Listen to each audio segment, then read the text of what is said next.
G'day, g'day, and welcome to Pints with Aquinas. Today we will be discussing whether or not divine simplicity is as contradictory as that beer cup was, as the beer was pouring in. And we have Father Pine and Joe Schmidt to be discussing this topic. I'm super glad to have them here. Really glad you're here as well. Thank you so much.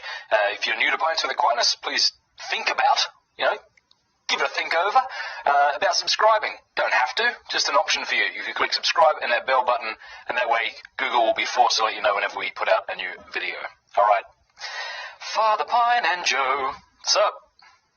How's it going? Hey, it's good. It's good to see you.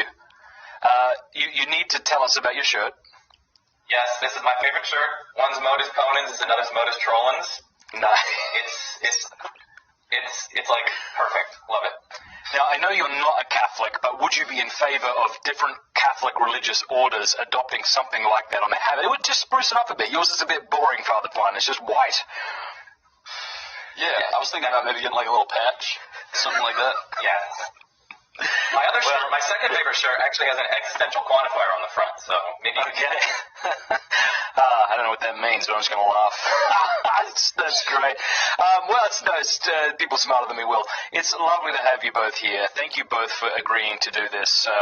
This is a pleasure. Maybe before we begin, and we're going to have Father Pine is going to begin with an opening statement, then Joe, just for those of you who are watching, and then we're going to have about 45 minutes where the two of you just get to have a conversation together. I mean, this is a really difficult topic to understand, right? I mean, divine simplicity, when you're talking about different doctrines within Christianity, whether it's coherent or not, what we shall see, it's a bloody difficult one, and so I'm really looking forward to learning from you guys, and I know a lot of people are excited about this. After that 45-minute back and forth, we're going to have a time about 30 minutes where you can ask your questions if you're watching here in the live chat or over on Patreon to make sure we see it, make it a super chat, and we'll ask those, and then the ones over on Patreon. And then we'll conclude with about 5-minute statements. So that's where we're going today. Before we begin, if you guys could just take a minute to say who you are and where people can find you. Joe? Yeah, so I'm Joe. I do both scholarly and popular level work in philosophy. So on the scholarly level, I've published numerous articles in international peer-reviewed philosophy journals on topics in philosophy of religion, models of God, metaphysics, and philosophy of time. I've also published a book, shameless self-promotion. Hey, I published a book. Look at it. The Majesty of Reason, a short guide to critical thinking in philosophy, does just that, guide to critical thinking. And yeah, lots of other philosophy stuff. So that's on the scholarly level. On the popular level, I have a YouTube channel called Majesty of Reason, where I host discussions with philosophers like Josh Rasmussen, Graham Oppy, Rob Coons, and all sorts of good people. And I also make super cool lecture videos. So I did one recently on Alex Pruse's entry in the Blackwell Companion to Natural Theology on the Leibnizian cosmological argument. It was so fun. I put memes in there. It's so fun. And then I guess I should probably add finally that I study philosophy at Purdue University, and we have some great philosophers here like Paul Draper, Mike Bergman, Jeff Brower, and many more. Nice. And you're an agnostic, correct? That's how you would kind of define yourself religiously? Or no? Yeah, epistemically or doxastically or propositionally agnostic, yes. But the existential side is much different and too complicated. So. Okay, good. All right. Father Pine, who are you? Tell us about your excellent podcast, Godsplaining, as well. Dig. Let's see. I am Catholic, and I'm a Catholic priest.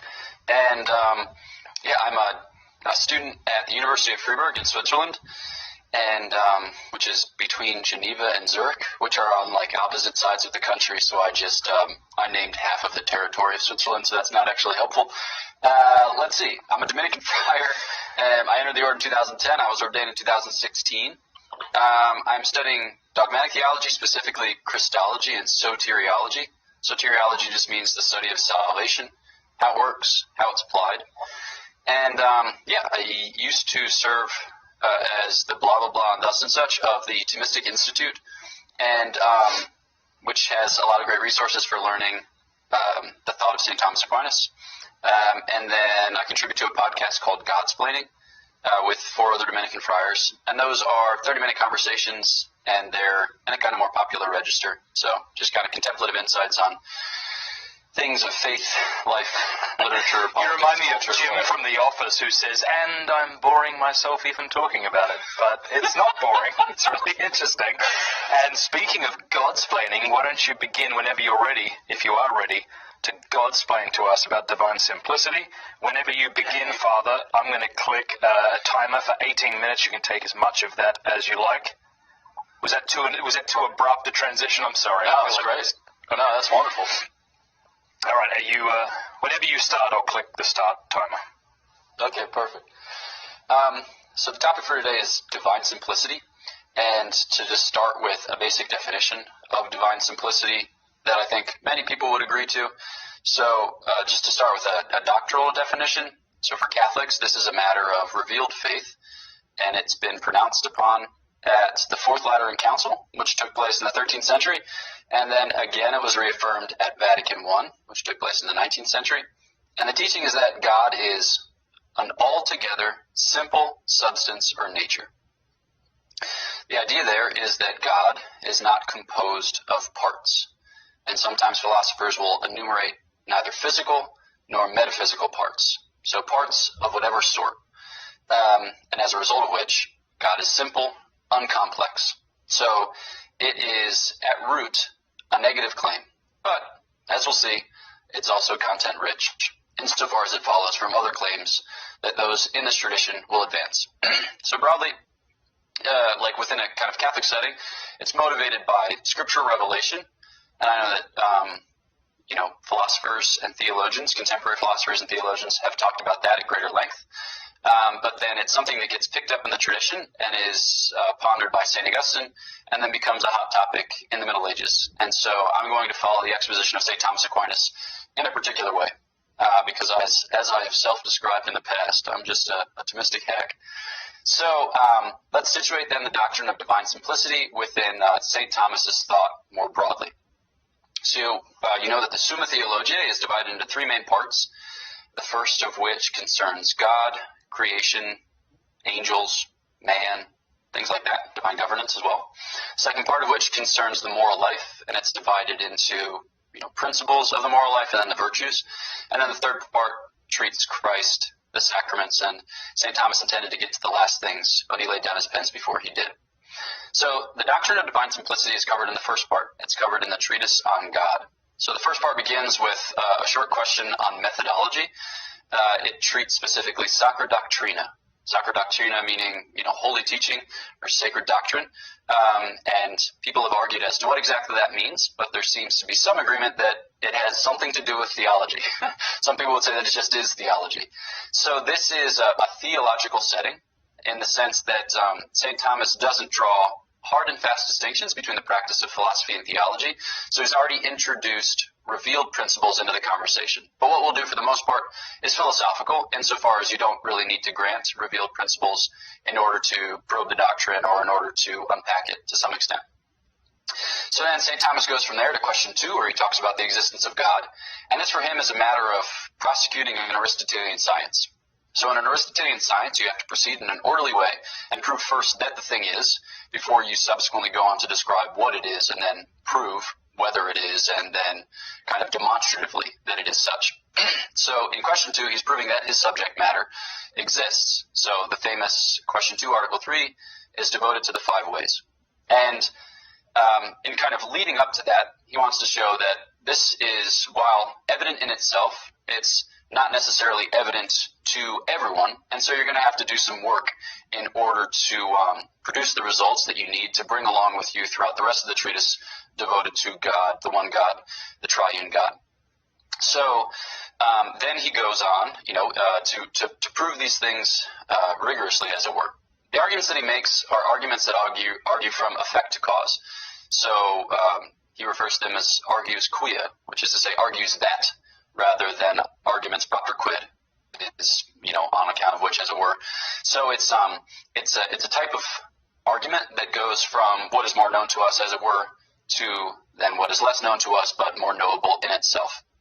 And you have to kind of glean some content from the 5 ways in order really to follow the argument about divine simplicity, because St. Thomas deploys what he has arrived at in the 5 ways as conclusions. He deploys those things kind of as principles in the conversation about divine simplicity.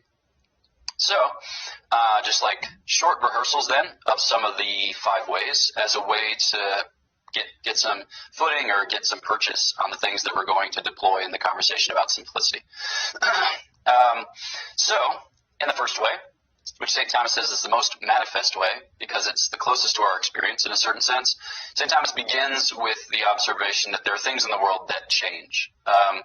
So for him, it's the argument from motion, and motion describes change of a certain sort. So he understands that there would be four basic kinds of change: change in substance, change in place, change in quantity, and change in quality. He thinks that change in substance poses its own particular problems, but that we can group the three other sorts of change together, and we'll just refer to them as motion. And then the main philosophical insight that's at play in this particular argument is the insight of act and potency. So this is something that Aristotle would have arrived at in his own consideration of change in the physics, and which St. Thomas brings up. So it's a principle derived from natural philosophy. So it's kind of on its way to metaphysics and certainly deployed in metaphysics, but it's kind of more basic. And basically, those things are actual, which express, exhibit, or kind of be in a particular way. And those things are potential, which are not yet, but have the capacity to be so. And so he observes that, in the first way, that things go from being not yet to wholly so. For that transition to take place, in order for that change to transpire, there needs to be some agent which brings it about, because a thing can't make itself to be. It can't pull itself up by its own metaphysical bootstraps. And so what he establishes on this basis is a kind of causal series in which, C is caused by B and B is caused by A, etc. I suppose I should have started with a later letter. Etc. kind of taps out before A. Right. And what he says is, and when we observe this type of series, that not only is it the fact that B causes C or that A causes B, but also that their causing is itself dependent.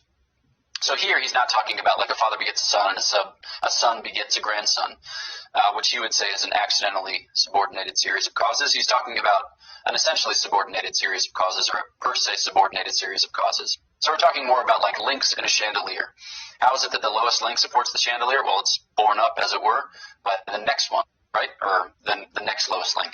And so too, he says, when we observe motion in reality, that we need some causal ground or causal basis whereby this motion is intelligible and whereby any of its causality actually obtains. So what he's looking for there is something that is wholly actual, and what he arrives at is the unmoved mover. So the big thing there is the fact of God's being wholly actual. Now, in the second way, he argues in similar fashion to an uncaused cause, and he deploys a kind of similar mode of argumentation. So I'm just going to skip over that and pick up a little bit from the third way and the fourth way, and then we'll roll into simplicity. So in the third way, he observes that some things are contingent and some things are necessary. The basic idea there with contingency is that things are in this way, but they could have been otherwise, right? And if you kind of take that all the way down to metaphysical bedrock, some 20th century philosophers will say, why is there anything rather than nothing? So how do you explain the fact of there being anything at all? Okay. But what he's working with here is just the fact that some things are and could be otherwise, and some things are and couldn't be otherwise, and how do we ground that? And what you have operative here, so we saw with the first way, the kind of principal distinction was between act and potency.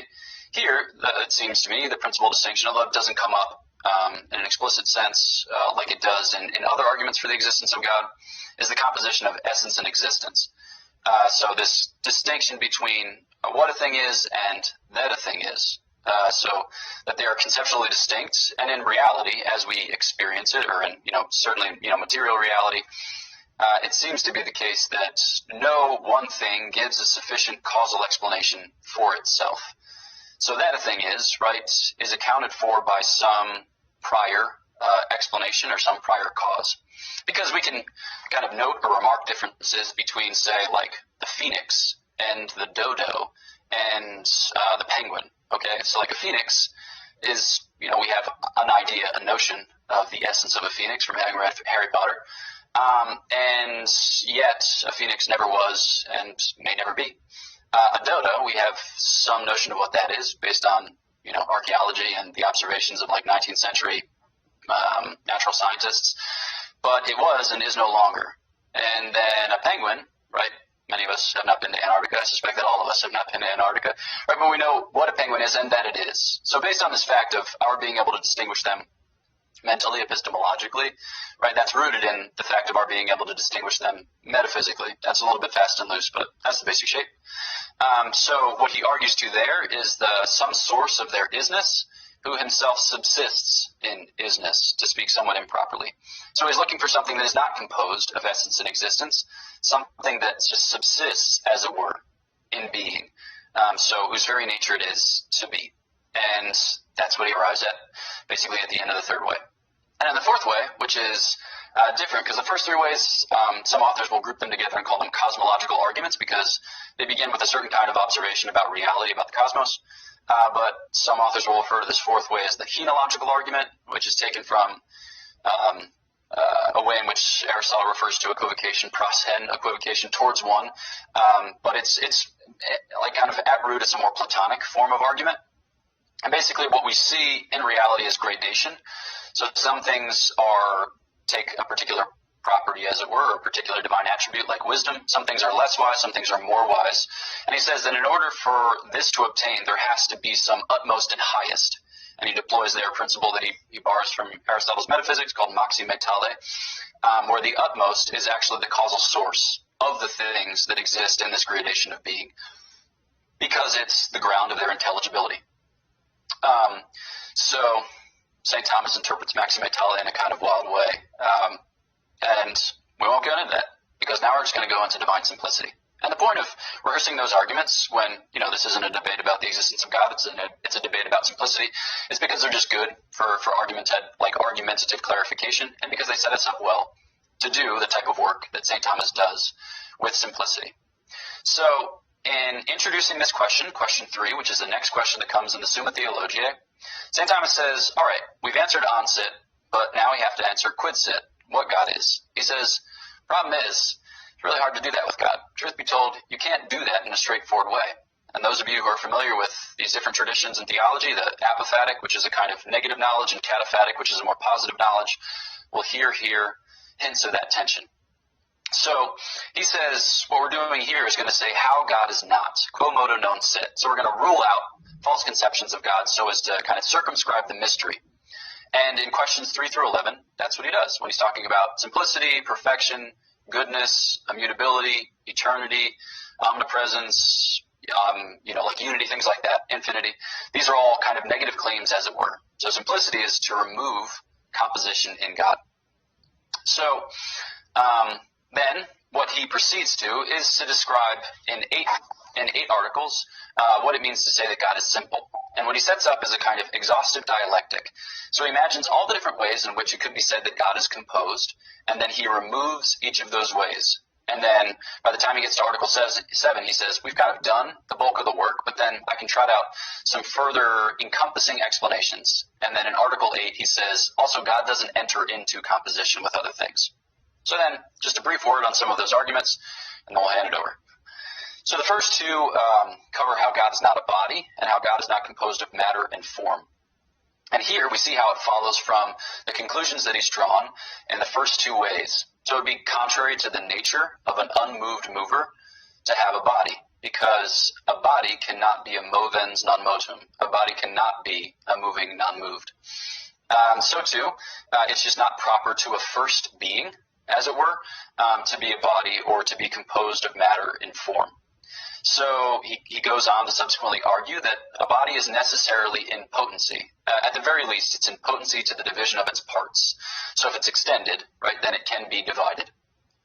And then he'll also use the conclusion that he has drawn from the fourth way, namely that God is most noble and that bodies are not most noble. Because what do we see in our own case? We are composed of matter and form, body and soul, and the body, he says, is evidently for the soul. And as a result of which, it's subordinated to it, or as it were, it's more proper to say that the soul contains the body than that the body contains the soul, which he takes from Aristotle. So next, he passes on to considerations of composition that are a little more, what will one say, a little more abstract. So these would be like the metaphysical parts, as it were. In Articles 3 and 4, which we can group together, he says that God is not composed of essence and supposit, nor is he composed of essence and existence. So, in our experience of reality, right, we know there to be a composition between these things. So there's like a difference between being humanity and being this human being, which would be an instance of the first case. In our particular experience, we're individuated by matter, but that's not the case with God. But the way in which he transcends this distinction is even more profound, I guess, or exalted, to take it from opposite vantages. So what he's saying there is effectively that God is his Godhead, or that God is his deity. So there's no genre or genus of deity to which God pertains as a member. It's just that God exhausts all that there is of Godhead. God subsists, as it were, in the nature of Godhead. And then with respect to essence and existence, this he thinks flows from an understanding of God as pure act, which is what we arrived at effectively with the third way. So that God is wholly realized and seeks for no further realization, as it were, whether from without or from within. So if God were composed of essence and existence, then he says existence must either be caused by an interior principle or an exterior principle. So an interior principle of God, as it were, or some exterior principle. But he says God is the first efficient cause, which he arrived at the end of the second way. And furthermore, there's no potency in God, as it were, and he's able to kind of rule out both of these options. And then again, using insights from the fourth way, he says if God isn't his essay, then he participates it, but that's repugnant to the understanding that he has established to this point. And then third and final thing, and then just the last word, is that there can't be accidents in God. And there are a lot of, I suppose, involved problems in 20th and 21st century philosophical exchanges on precisely this point. But the basic idea here is accidents comes from the Latin accidere, which means to befall. So we think about substance being one of the 10 categories, and then the other 9 categories all being accidents. So quantity, quality, relation, habit, posture, time, place, action, passion. And none of these things befall God, as it were. None of these things happen to God. For God himself is very being subsisting through himself. Ipsum esse per se subsistens. So there's nothing that remains to be added to God, because God happens, as it were. There's nothing that happens to him. So that's just a basic summary of the way in which St. Thomas arrives at his conclusions and the principles, as it were, that he deploys in his argumentation. And yes, I think that's my time. All right. Thank you very much. Joe, whenever you want to begin, I'll set the alarm for 18 minutes. Okay, let me get my alarm up as well. Yeah, no problem. Okay. Take your time. Yeah, let me pull up my notes. All right, so thank you for having me on. I'm really excited for this. So, as I understand divine simplicity, and as classical theist scholars like Grant and Rogers and Dolezal and Bergman, Brouwer, Kerr, and others point out, divine simplicity says roughly, among other things, that everything in God is God. So whatever is within God is identical with God. We could put this more precisely as whatever is intrinsic to God is identical with God. And an intrinsic feature characterizes something in virtue of the way it is in itself, like not how it is in its relations or lack thereof to something external. So to quote Kate Rogers, she says God simply is an act. So God's identical to all of his actions, and he's identical to all of his properties, so to speak. There's nothing within God that is distinct from God. And so under this understanding of parts, a part of something is any positive ontological item, that is anything with like positive reality, like being or existence or whatever. A part of something is any positive ontological item intrinsic to that thing, that is inside or in or within it, but yet distinct from that thing. Okay, so with that out of the way, I'll be sketching 5 arguments against divine simplicity. The arguments aren't meant to be like decisive demonstrations or like knockdown proofs or anything like that. Instead, I just offer them as reasons that plausibly count, in my mind, against divine simplicity. So let's get on then to my first argument, the providential collapse argument. So under divine simplicity, God is numerically identical to his one absolutely simple act across all possible worlds. That's just a total way reality could be, a possible world. This commitment has formed the basis of a modal collapse objection to classical theism. Now, I'm going to argue that the classical theist's way to avoid modal collapse ends up collapsing, that is, denying or jettisoning divine providence, that is, God's radical control over creation, God's control over one, whether or not it obtains, and two, creation's precise content if it does so obtain. So to avoid the modal collapse objection, classical theists have to adopt a kind of radical indeterminism between God and his single intentional act of will on the one hand, and the effect of that act on the other. Given that everything solely about God is fixed across all such worlds, the kind of indeterminism the classical theist must postulate is indeed extremely radical. Even fixing absolutely everything about God, any possible creation whatsoever can come into being. Nothing about God, God's intention, God's act, or God's willing specifies whether or not God's willing is a creative willing. So, if God is numerically identical to a single act across all worlds, which is true according to divine simplicity, well then there's no distinctive willing of this particular creation to obtain, nor is there any distinctive intentional exercise of power to bring creation into being. As philosopher Timothy O'Connor points out, God's willing that this world exist will not be or involve a distinctive intrinsic state of God. That's a quote from Timothy O'Connor. Creation's precise contents, then, seem beyond God's control, since fixing all the facts about God under classical theism leaves open all possible worlds, from worlds in which an infinite multiverse co-obtains with God to worlds in which God exists by himself. Each of them could become actual. God can do nothing distinctive in any such world to ensure any one particular creation obtains. To further support my reasoning here, let's consider an analogy. So suppose that the temperature of a room can be any non-negative number, from 0 to pi to 412.2 to 10 to the power of Google, and so on.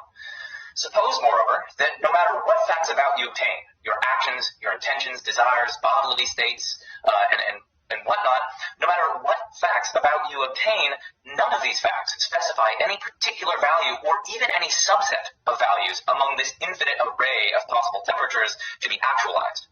In any situation, everything about you, including your intentions, willings, and actions, leaves perfectly open which of the infinitely many room temperatures becomes actual. I now ask, do you have control over the room's temperature in this situation? I think that the answer is obviously no, right? No matter what you do, no matter how you move your hands or exert your will and whatnot, the temperature could still be any non-negative number. But then compare this with the classical theistic God. No matter what facts solely about God and what is within God obtain, for example, any desires or intentions or willings or actions and so on, all of which are numerically identical with God, none of these facts specify or determine any particular possible world to obtain, or even any subset of possible worlds among the infinite array of such worlds. Now, before formalizing this argument, I want to define some terms. So by facts about an agent, I mean the facts about how an agent is in themselves. So it includes things like actions, willings, intentions, desires, and so on.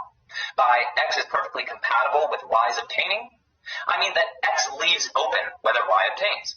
Y's obtaining is a live possibility on the supposition that X obtains. And finally, by divine effect, I mean whatever effect of God's one necessary act happens to obtain or come about. So now we can formalize the providential collapse argument as follows. 1. If fixing all the facts about an agent is perfectly compatible with the obtaining of any possible effect among an arbitrarily large range of possible effects, then the agent is not in control of whether a particular effect E obtains among the range of possible effects. Right? Like recall the temperature case. Fixing all the facts about you was perfectly compatible with any of those infinitely many values coming to be. And it was precisely because of this that you were not in control of whether some particular temperature comes to be. 2. If divine simplicity is true, then fixing all the facts about God is perfectly compatible with the obtaining of any possible divine effect among an arbitrarily large range of possible divine effects. 3. Therefore, if divine simplicity is true, God is not in control of whether a particular divine effect obtains among the arbitrarily large range of possible divine effects. 4. But since God is provident, God is in control of whether a particular divine effect obtains among that range. 5. Therefore, divine simplicity is false. So my second argument is called the proposition argument. So propositions are the bearers of truth value, that is either true or false. And they are also what's expressed by declarative sentences. So why think there are propositions in addition to statements like sentence inscriptions and vocal utterances? Well, first consider the following two sentences. Snow is white and Schnee ist weiß. Hopefully I pronounced that right for all you German savants out there. So these are two different sentences. But they obviously have something in common, right? Something here is identical in the two cases, and that's the proposition expressed. Without propositions, we simply can't make sense of this commonality between them. There's something numerically identical in both of these cases, despite being different sentences. So we need something within our ontology, namely propositions, that can account for that commonality. A second argument for propositions is inspired by philosopher Trenton Merrick's. Consider the syllogism. 1. If there are sentences, then giraffes exist. Conclusion, therefore giraffes exist. Now, surely that argument is invalid, right? The conclusion just doesn't follow from the premise. But if you try to explain validity of arguments in a way that relies just on sentences or other contingent things, then we get a problem. Because then, if premise 1 is true, and a premise is just a sentence, then it follows that there are sentences, since whatever is true exists, right? Non-existent things, after all, cannot be anything, let alone be true. So, again, premise 1 is true only if there are, in fact, sentences. So, suppose premise 1 is true. It follows that there are sentences. But then look at premise 1. If there are sentences, then giraffes exist. So, it follows that giraffes exist, and therefore, assuming premise 1 is true, the conclusion does, after all, follow. And so the argument turns out to be valid.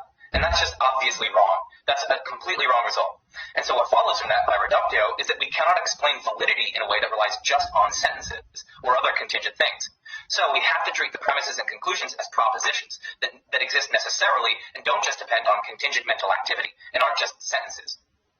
Here's one further argument, roughly following the one developed by philosopher Josh Rasmussen for the necessary existence of propositions.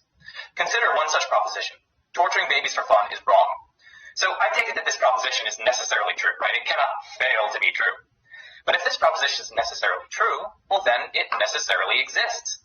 That's because X as being true presupposes that X exists, right? Non-existent things are precisely nothing, and so they don't have properties like the property of being true. Like they don't even exist in the first place so as to be true or have the property of truth. And since this proposition is true in all possible worlds, and since truth requires existence, it follows that this proposition exists in all possible worlds. But this proposition isn't the only necessary truth. Another necessary truth is, if God exists, then God exists. Per the same reasoning as above, this proposition must necessarily exist because it's necessarily true. Moreover, these two propositions are distinct from one another, right? One is about God, the other isn't. One is a logically necessary truth, true in virtue of its form, while the other is merely a metaphysically necessary truth, truth about the nature of things, like the nature of babies and the nature of torturing, and so on. So we've reasoned to the existence of at least two necessarily existent items, the proposition that torturing babies for fun is wrong, and the proposition that if God exists, then God exists. But as classical theist scholars point out, under divine simplicity and classical theism, anything that is not identical with God, if it is to exist, requires God to create it. But also under classical theism, God is free to create or refrain from creating. Hence, if classical theism is true, anything distinct from God is not necessarily existent. But recall from earlier that we reasoned to the existence of at least two necessarily existent items. And it simply follows from this that there are two distinct items here. It simply follows from there being two distinct items here that at least one of them is distinct from God, right? I mean, if God were identical to both, well, then they would be identical to each other, and which we've seen is false. There are actually two of them. They're not identical to each other. And yet they're both necessarily existent. Hence, there is something distinct from God that is necessarily existent. But since classical theism entails that anything distinct from God is not necessarily existent, it follows that classical theism is false. So let's move on to the third argument, the aloneness argument. I recently published a paper in the journal Religious Studies on this one, so you guys can check that out if you are interested. So remember that according to classical theism, anything distinct from God, if it is to exist, requires God to create it, and God is free to create or refrain from creating. From these, it follows that God could have existed alone, without anything distinct from God. But consider that possible state in which God exists alone. In such a state, God is omniscient, right? So God knows that 1 plus 1 equals 2, that God freely chose not to create, that he exists alone, and so on. Now, some of these truths or facts are such that God necessarily knows them. For instance, God necessarily knows that 1 plus 1 equals 2. But some of them are such that God only contingently knows them. For instance, in such a state, God only contingently knows that there are no dogs, that he freely chose not to create, and so on. So some of God's knowledge in such a state is contingent. But now a problem arises, for in such a state, this contingent knowledge is either in God or it's outside of God. But it can't be outside of God in such a state, since there's literally nothing outside of God in such a state. Right? Remember, this is a state wherein God is alone. There's nothing outside of God. So the contingent knowledge must be in God. But that means that there's something that is one, contingent, and two, in God. But that's incompatible with divine simplicity. Remember, all that is in God is identical to God. And God cannot be identical to something contingent, right? God's not a contingent being. And since divine simplicity entails that this knowledge couldn't be in God in such a state, but yet we just reasoned that the knowledge is indeed in God in such a state, it follows that divine simplicity is false. Onward we march to the fourth argument, the changing knowledge argument. So I'll just dive right into the premises. We're going to dive head on. Hopefully we don't make too much of a splash. Or hopefully we do, actually. So premise one, there is change. The justification for this is that it is manifest and evident to the senses. So many of you will get that reference. Two, if there is change, then some things go from being true to being false, or vice versa. Why? Well, just think about it, right? If there's change, for example, water's going from a liquid state to a solid state, then that the water is liquid goes from being true to being false. And that the water is solid goes from being false to being true. Premise 3, if some things go from being true to being false, then God goes from knowing them to not knowing them. This follows from the factivity of knowledge. Knowledge is factive. In other words, one can only know that P is true if P is in fact true. It cannot be the case that one knows P, but P is false. So, for example, it's true that Pints of Aquinas is awesome, and so it makes no sense to say that I know Pints of Aquinas is not awesome, right? Likewise, it doesn't make sense to say I know 1 + 1 = 3. No, that's false. That's just ludicrous. So this entails that if P genuinely goes from being true to being false, then it can't remain the case that one knows P. For if it remained the case that one knows P, well then, since knowing P presupposes P's truth, it would follow that P itself remained true. But ex hypothesi, P went from being true to being false, and hence didn't remain true. Thus, if some things go from being true to being false, then God goes from knowing them to not knowing them. Now, as an aside, in the case at hand, right, God would go from knowing P to knowing the negation of P because he's omniscient. I'm not saying there are truths God doesn't know, okay? So, do not misrepresent me, my peeps. Okay, so, 4, this is premise 4, if God goes from knowing them to not knowing them, then there is succession in God's life. And moreover, God has potential, namely potential to acquire knowledge. So this is just what succession means, to go from one thing to another, or one way to another. It's just also what potential means, right? God has the potential here to acquire knowledge. 5, if there is succession in God's life, and moreover, if God is potential, then God is not simple.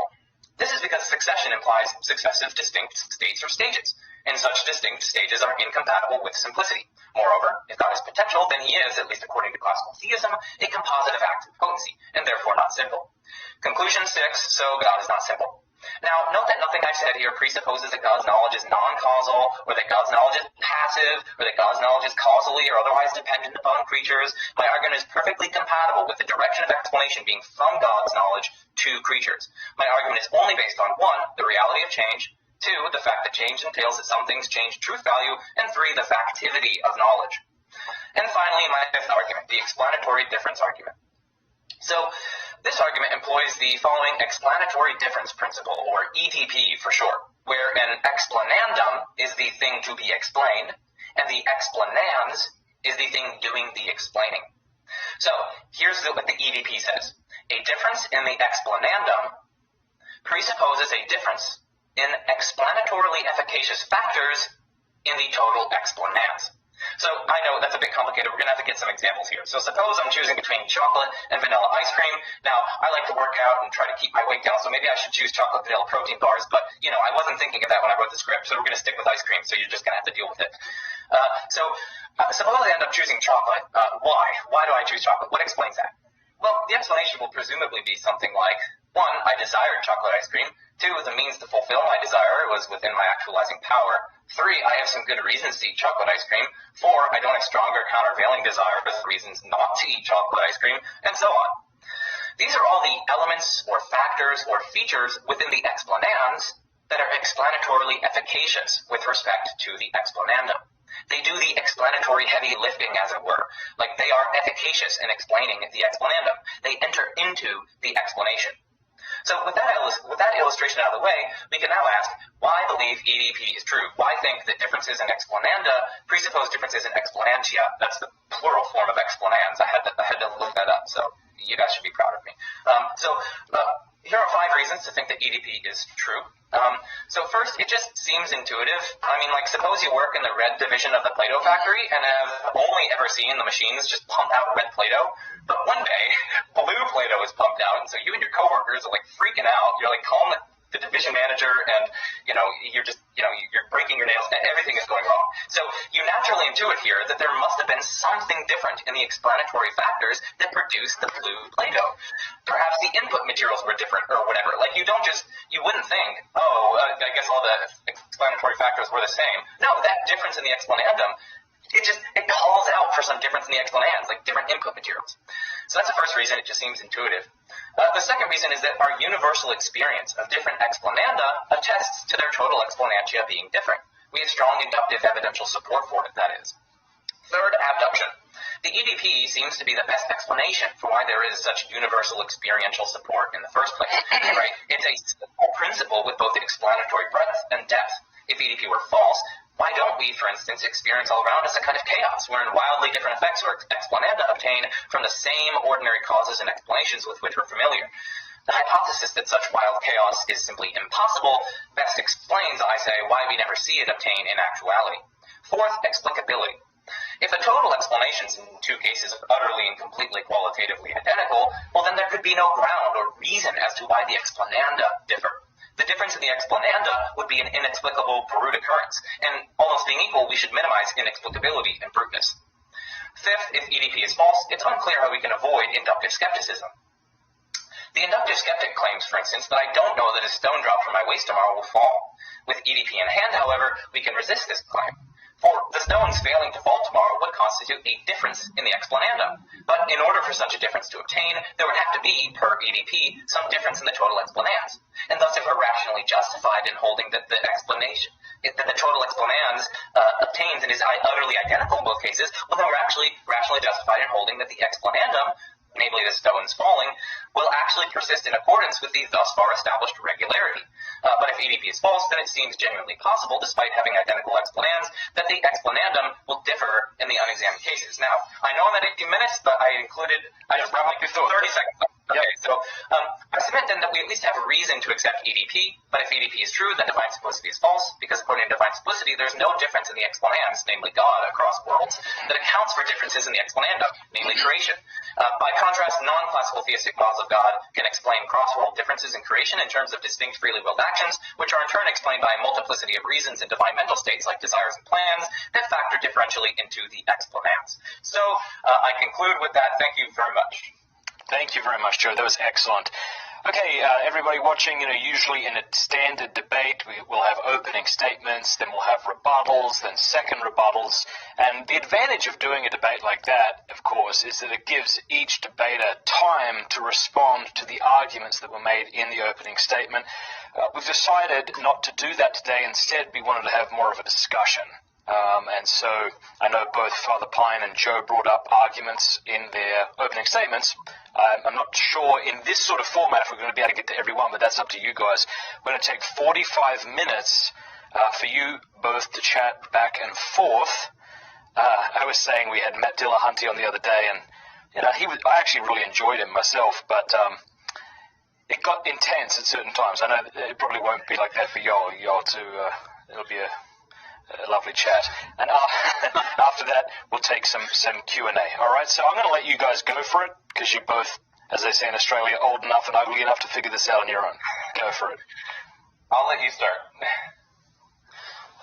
Perfect. Maybe I don't know, maybe we can just take your 5 arguments and maybe I can give some kind of like background, as it were, or maybe see if I can clarify the divine attributes that are at stake as a way by which maybe to kind of situate it in a better light according to a classical theist conception.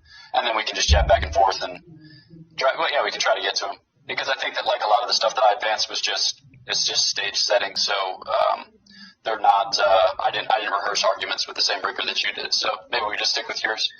I have some things I'd like to touch on, but I'm cool with the main kind of outline of your plan. Perfect.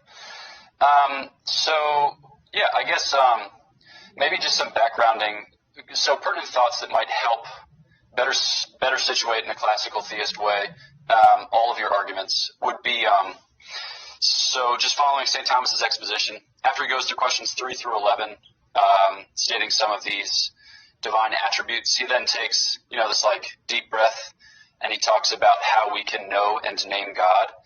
And in there, I think there are just some helpful cautions when it comes to thinking about God, also predicating things of God. So maybe I'll just talk for like 3 to 4 minutes, and then we can go into explanatory difference arguments, and maybe just work our way from the back to the front. Okay, so I guess like some conceptual cautions regarding predication.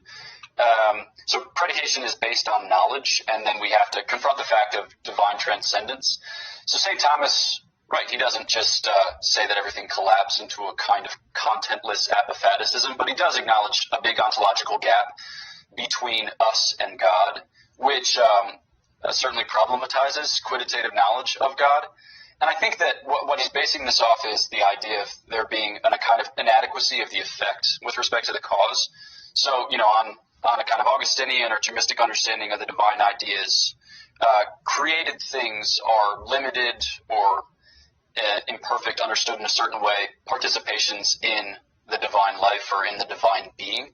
And as a result of which, when you argue from something that by comparison is less so to its cause, you're gonna lose some things. So St. Thomas will say things like God is noble in himself, but not necessarily noble quod nos with respect to this kind of natural theology that we're undertaking. God himself is supremely knowable, infinitely knowable, but by comparison to the overabundant divine light, St. Thomas likens us to kind of like bats or owls, as it were, at midday.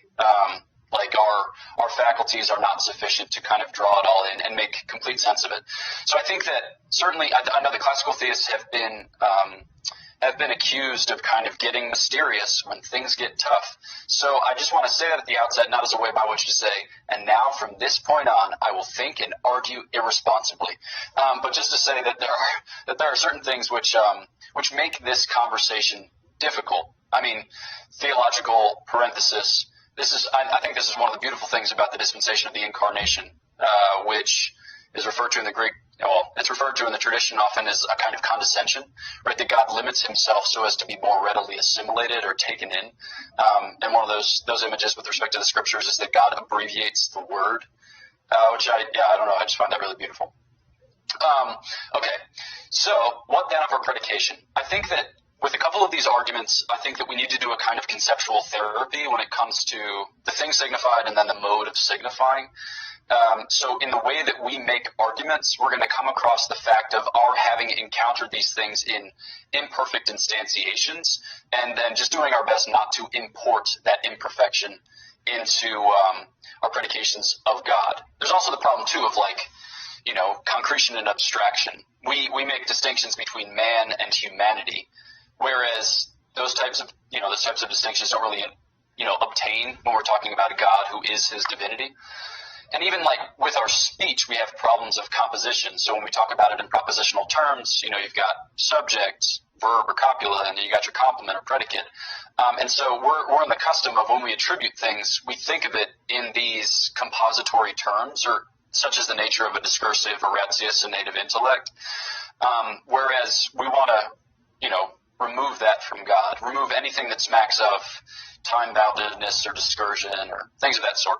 And then just kind of run this through St. Thomas's understanding of analogy, part of which he derives from Pseudo-Dionysius, this idea of, we follow the way of causality. When we encounter something in this world, we can genuinely say that, what of it is perfect is a participation in God's perfection, so we can attribute there some similitude, as it were. But then we have to remote what of it is imperfect. So our goodness is like God's goodness, but it in no way is God's goodness limited or imperfect in the way that ours is. And then this last kind of third and final move, the via eminentiae, which is to say that God's goodness is supereminent, right? So it transcends our goodness. And again, that's not just a mystery claim. It's to say that sometimes we get peaks behind the veil, but we're going to have to bow before the fact of its transcending our mind, it being partly alike and partly different, and that being that.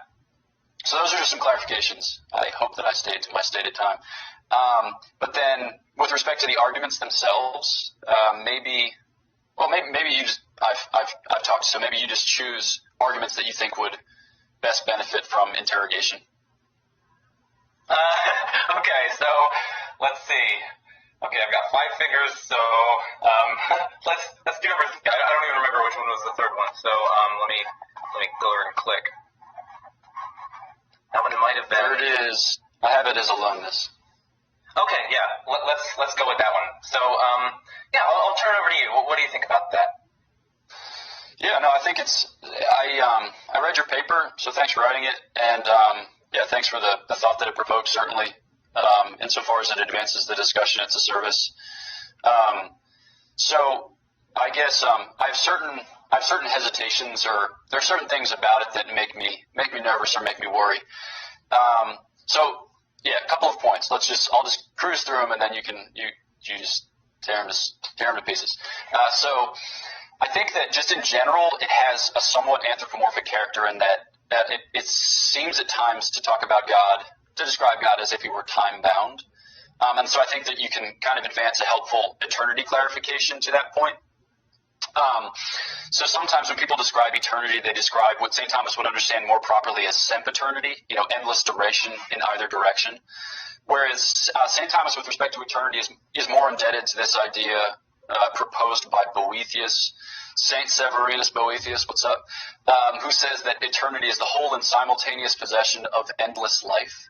So to think about it is a sense that, so God exhausts all that there is of being.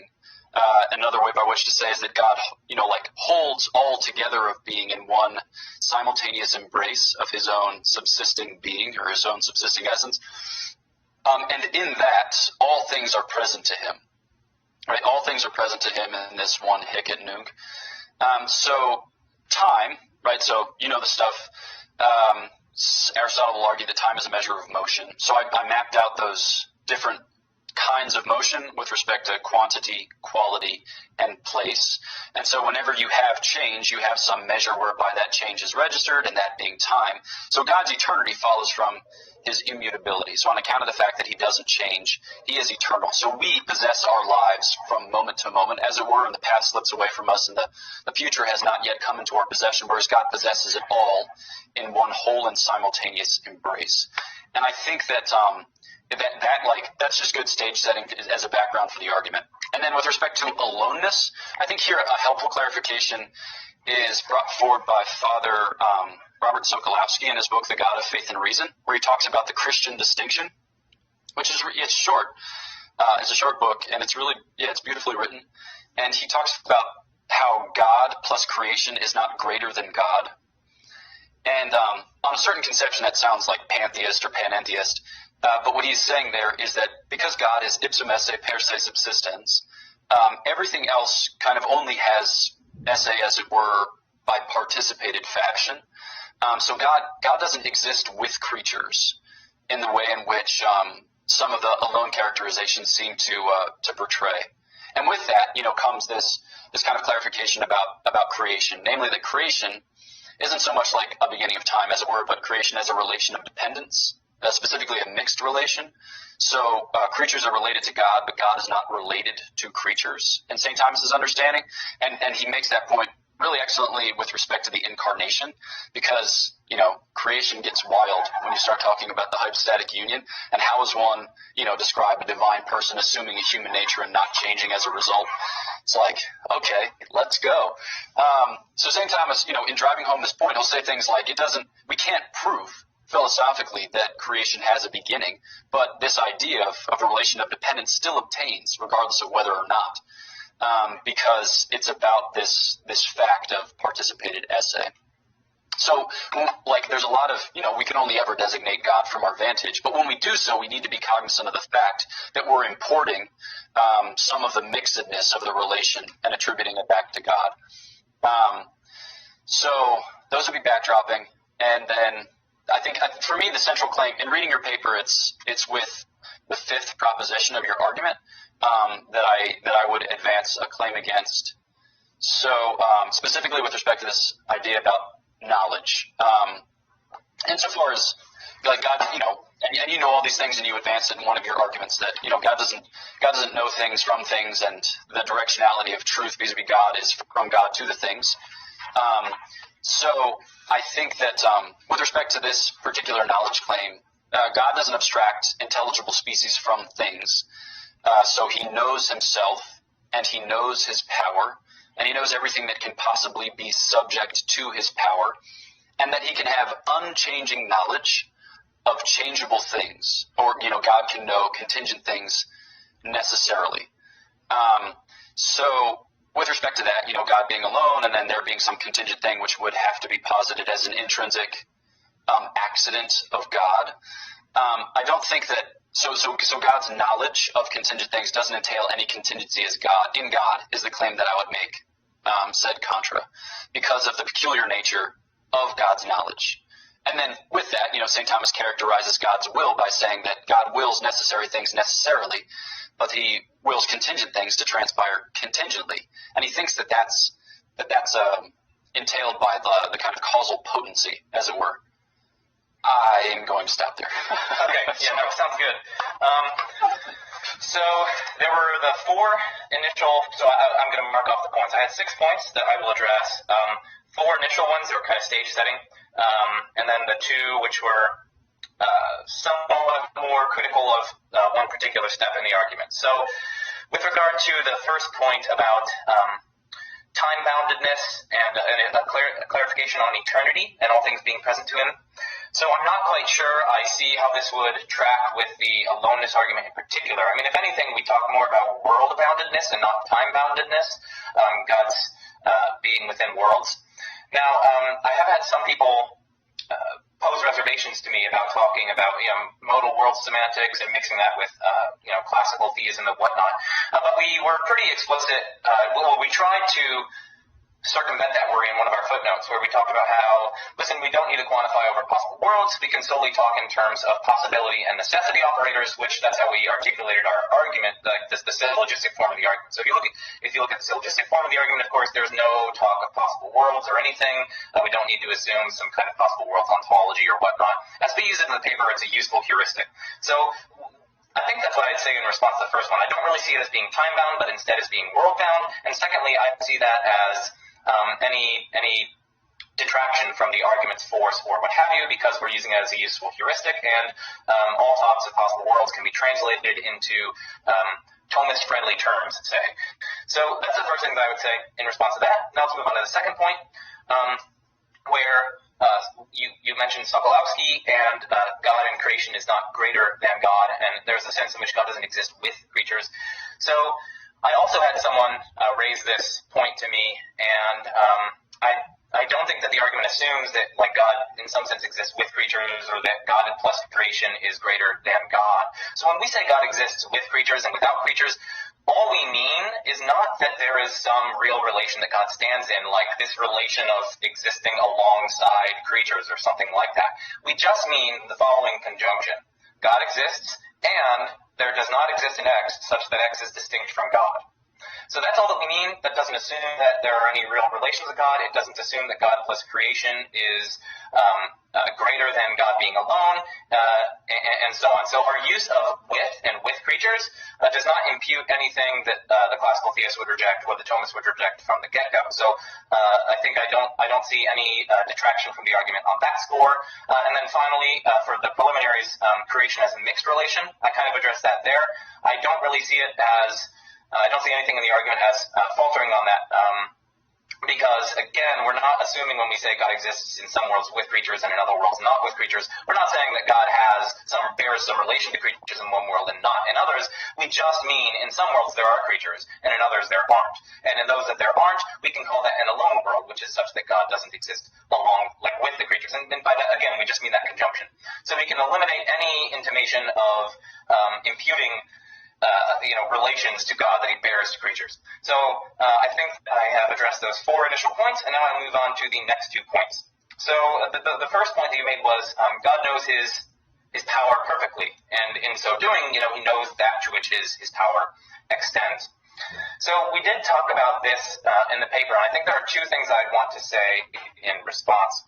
So the first thing I want to say in response is God knowing his power. It seems to me, let's take a step back. Think about that thought experiment in the philosophy of mind debate. And it's Mary's room, right? So Mary's in her room. She's a colorblind scientist. All she's seen her entire life is, gray and black and white. Let's say her skin is painted white and whatnot. But nevertheless, she learns everything you can possibly know about the neurophysiology of vision. So, she has read all the scientific books. This is a mature neuroscience. She's read all these neuroscientific facts about the photons hitting the retinas and all the patterns of neural stimulation and all that, fun stuff. Yet still, there there's still something we intuitively think that she doesn't know, and that she can't know merely from gleaning those kind of objective third-person facts, namely what it is like to experience color, say. Like when she's released from the room and she sees a red apple for the first time, she surely learns something. And no amount of studying or gleaning the physical, objective third-person facts will bestow or grant her knowledge of these first-person, subjective, experiential facts. So that sounds like a completely diversion from what we were talking about, but it's actually not. So when we consider when God consults his own essence, say, or his own power, which are the same thing, really, God is only consulting, as it were, necessary things. He's only consulting necessary truths, ways that his being can be participated in, ways that creatures can imitate him, or ways that he is imitable. But that's a separate point from ways that he is in fact contingently imitated, or he is how they in fact participate in him. And I would venture that just as no amount of studying the third person objective facts can give you any knowledge of the subjective realm, no amount of solely studying or consulting necessary facts, if you give someone a list of necessary truths, none of that will allow you to gain knowledge of something that is contingently the case. So if God's just consulting, in this case, the story, how he gains contingent knowledge, say, if he's consulting his essence and the necessary truths, that's just categorically insufficient, so it seems, for gleaning or getting a hold of the contingent truths, because again, he's only consulting something that's metaphysically necessary, and so you're still left with this complete mystery as to how you get the knowledge of the contingents. So that's the first response that I make to that. The second response that I make to that is that, we make this in the paper, is that this is only telling us how God comes to know the contingent things. It doesn't remove the fact that something is still contingent here, right? God still only contingently knows that he is alone.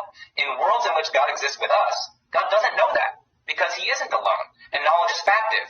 And so it is in fact contingently the case in the alone world that God knows that he is alone. And so, given this contingently obtaining fact, that's what we mean when we're focusing on the contingent knowledge. And so God's knowledge in this case wouldn't be necessary. It would indeed be contingent, because in some worlds he has it, in other worlds he doesn't. So precisely because in some worlds he's alone, in other worlds he's not.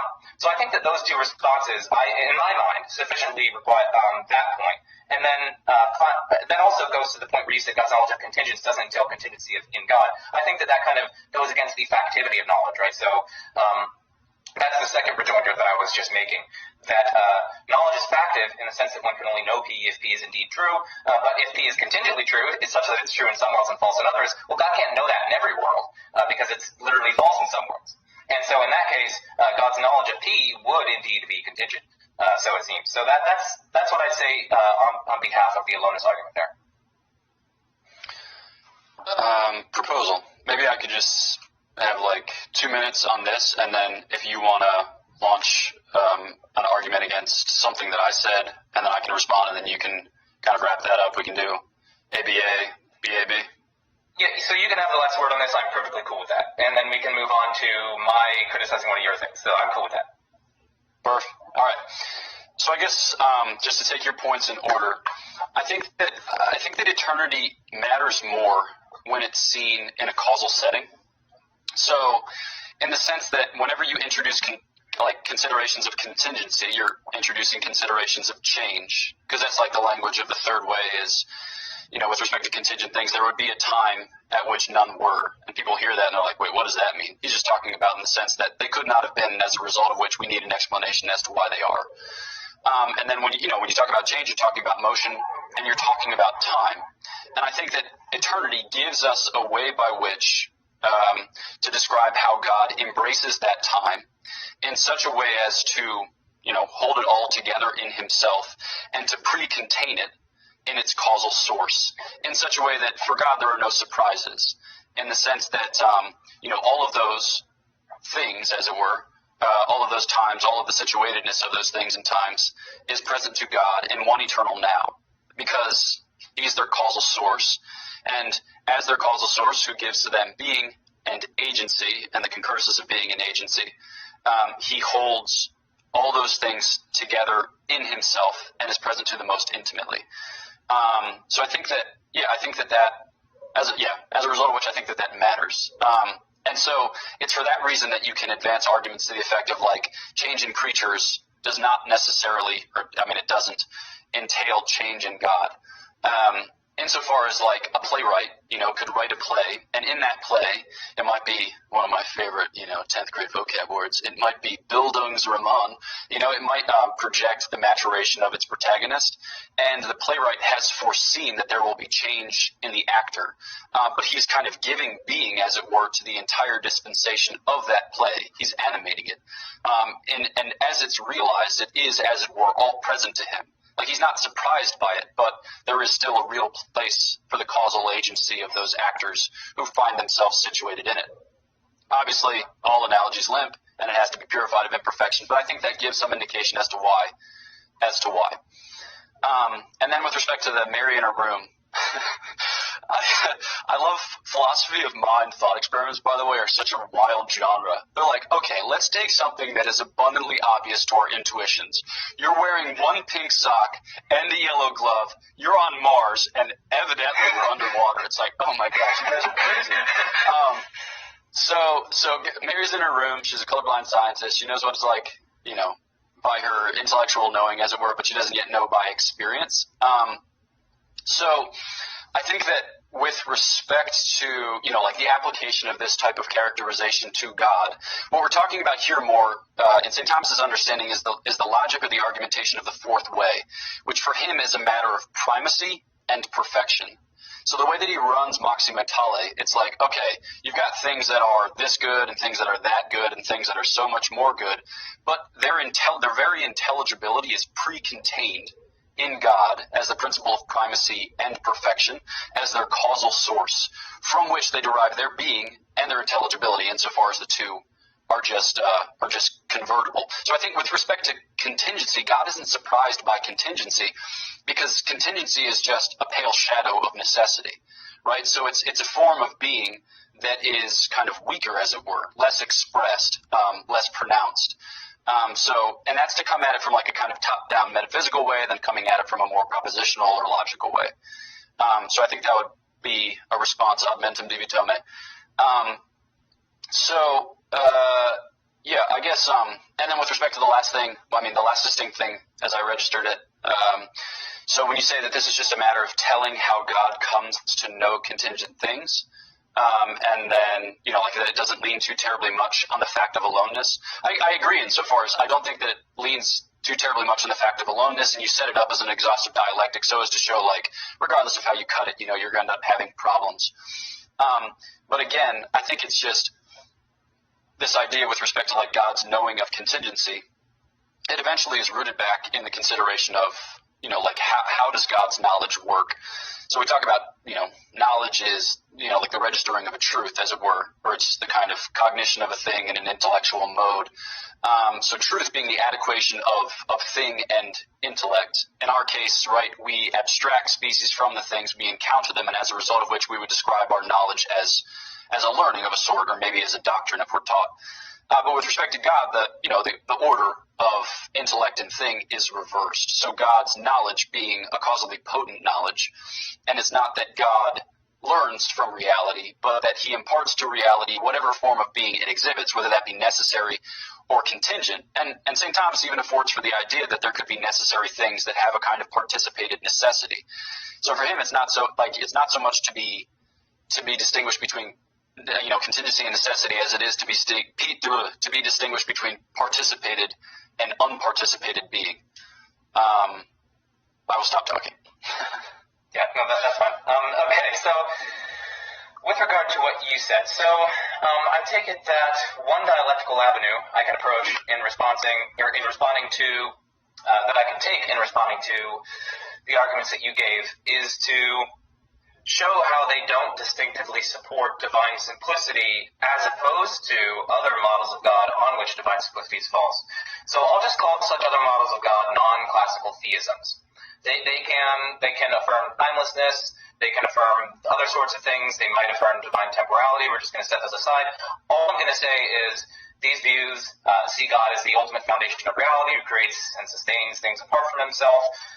He exists necessarily. He's absolutely perfect, but he's not simple. That's the only thing that's what I'm going to mean by non-classical theism. So with that clarification out of the way of what I mean by non-classical theism, I would argue that the arguments that you proffer don't distinctively support classical theism as opposed to non-classical theism, or divine simplicity as opposed to models of God on which God isn't simple. So, for instance, the first way, I think that non-classical theists can perfectly well accept that chains of change, subordinated per se, must be finite, it must have a fundamental member, change requires a changer, and they're ultimately going to trace this back to the non-classical theistic God, who is not simple but is nevertheless the first mover. So you can have the first mover without classical theism. So I think that that's my response to the first argument. The second one, I think you can have an uncaused cause without going to classical theism. So I don't think that supports divine simplicity, which is, of course, the point under contention for our debate. The third thing is a kind of argument from contingency. Once again, non-classical theistic models of God are going to view God as necessarily existent. He's the necessarily existent foundation of all reality, and he is the ultimate explanation for contingent things. But yet, that's not getting you to divine simplicity or classical theism. And so they can accept that we need some ultimate account for contingency, and they're going to locate that ultimate account in terms of the necessarily existent transcendent perfect being of God. It's just a non-classical theistic God. So I don't think that the third argument distinctively supports classical theism. And then with respect to the hemological argument, they could probably say that the distinct gradations of perfections of things are indeed in some sense imitations of God's perfection. But perhaps these are just distinct properties that God has, say, which they're all, imitating, and God is the ultimate explanation for them. So we do indeed have that, the thing in which they are imitating is both the causal source of them and,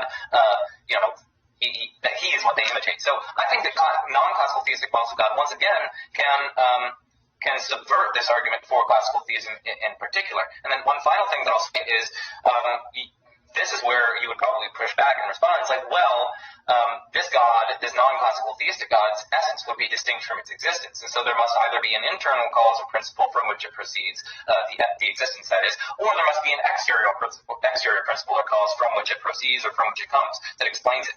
And I think that the non-classical theist is going to say, no, like, God is ultimate, God is perfect, God is necessarily existent.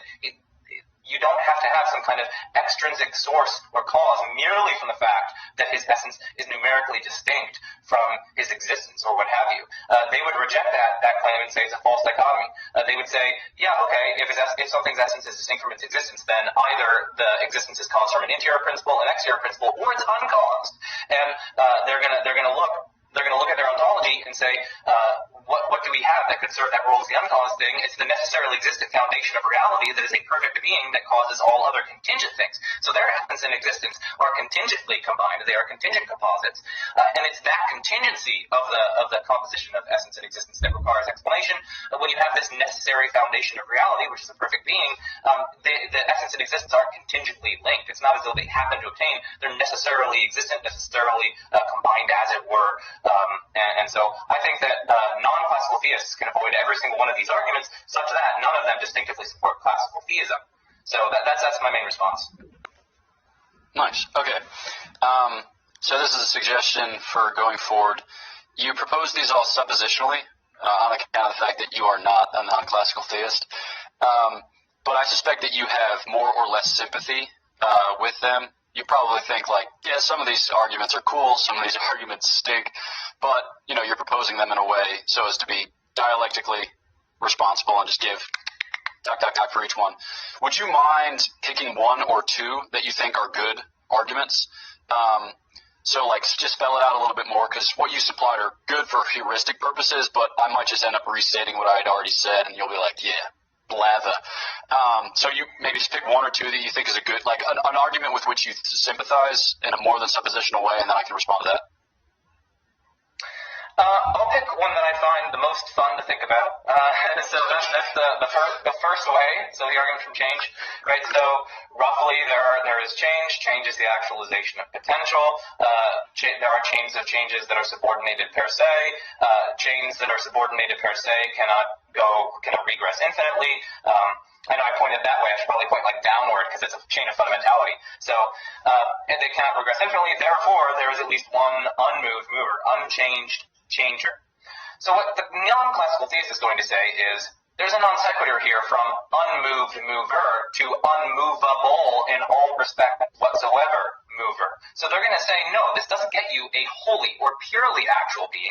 This being could have some potencies which say right here and right now are not in fact being actualized, or which are not required to be actualized in order for this being to serve as the terminus of the parasitic chains of change in question. So this is a point made by a philosopher, Scott McDonald, in his excellent paper Aquinas' Parasitic Cosmological Argument, where he goes on the first way. He points out that there's this pretty big gap between, in fact, unmoved mover of chains of parasitic changes versus an utterly immovable, utterly unmovable, unchangeable in all respects whatsoever, which Scott McDonald forcefully argues is not what is given to you by the first way. You have to adduce, so Scott McDonald argues, and I find it quite convincing, you have to adduce like the de ante argument, such that the first way becomes parasitic upon that argument. Now, I know some people have metaphysical interpretations of the first way, on which it's basically identical to the de ante, but I'm focusing on the more change-focused, or the change-based argument from the first way as you kind of presented it here. So, long story short, I would say that they can accept all the premises and that there is, in fact, an unmoved mover, but it's just not unmovable in all respects whatsoever. Perhaps this being can initiate certain changes within itself or account for some other changes that aren't related to the explanatory lacuna that it fills with respect to the changes that are occurring in creation. So that's what I would say in response to the first way. All right, sweet. I'm thinking about this for the first time, so this might be a little bit of a goat rodeo. So these are some thoughts, some suggestions. Exactly. Imagine that, and then picture what's about to happen. Wait, are they on Mars? Are they like underwater? The goats? Exactly. Oh, yep, they're wearing scuba gear. I think it was a pink and it's sock, evident. too. So this is just kind of sussing it out. What might other people have already said, or what might one say in response? I think that there are certain things in the argument which account for it, maybe not explicitly stated, but the logic can be extended to encompass some of these worries or some of these concerns.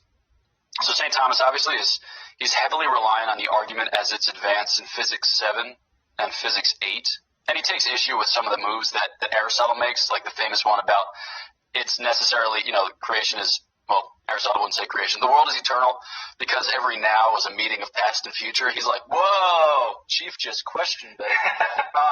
Yeah. Right, so with respect to Book 7, the big thing there that he proves is omne quod movetur, abalio movetur. So everything that is moved by another. And so I think that if you end up with a God who is himself moved in some way, shape, or form, then you have to account for it's being moved, and by what or by whom. And I think that the fear that you have there is a kind of unintelligible circle of causality, because I think that the vision that St. Thomas projects of creation is of all things hanging from one fixed point, right? Because you could imagine a system in which things caused each other under different respects, and certainly St. Thomas anticipates that as a possibility and account for it. It's like something can cause another thing by formal causality, whereas A can cause B by formal causality and B can cause A by efficient causality, like St. Thomas describes the interaction of intellect and will, for instance. But I think that if you don't have an ultimate causal ground, then all of these, per se ordered dependent series of causes effectively crumble and the causality of them ceases to obtain. So the question would be, if God has some potency to be realized, or if God is moved in some way, then from where? From below? From a kind of place of parity, or from above? And then what are we attributing to that being? Are we saying that like God is wholly actual, but for the fact that he has a real sweet tooth, so he's always looking for opportunities, to get like ice cream or to get Sour Patch Kids, blah blah blah. Yeah, exactly. So then God is somehow dependent on the purveyor of ice cream, Sour Patch Kids, and protein bars. But who is this purveyor? Show me this purveyor. Say more about this purveyor. And I think those are the types of worries that make this a little bit, that ultimately make it incoherent, as the way that St. Thomas, on the terms that St. Thomas has projected it. And I think, too, when you think about this from another vantage, what we're talking about with God here is he's able to actualize all potencies.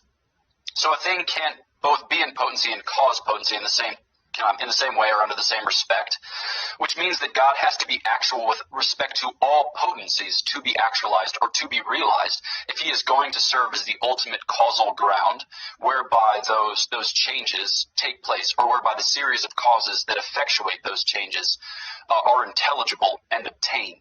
So there it's like a matter of primacy or perfection, that you can't give what you don't have, and that if it's in the effect, it must be pre-contained, either in one way or the other, virtually or eminently in its causal source. So I think that it's there that St. Thomas says it has to be pre-contained, and it has to be actualized if it is to bring it about, if it is to be the source thereof. So those would be some initial moves. Yeah, so I think the main thing that you're asking there is this problem, like, well, if God is changeable, right, then if we're focusing on the possible worlds today where that change is actualized, well, what causes that, right? Like, if it's something in creation, well, then it seems as though we have a kind of bootstrapping problem, because God is supposed to be, the non-classical theist in my response is granting that God is the source of change in the created order, and so if God is the source of that, but yet somehow God changes, and those have to like circle back around and change God in some way, then you have some kind of circular dependence such that God is accounting for their changes, but yet they are in some sense accounting for God's change. So I think that that's the worry you're spelling out. Now, one thing that the non-classical theist could say is, God is the cause of God's own potential reducing from potential to actual, or perhaps some other actual aspect of God causes it. So, for instance, we know that holes, of course, so you know this, when Aquinas says that whatever is changed by another, right?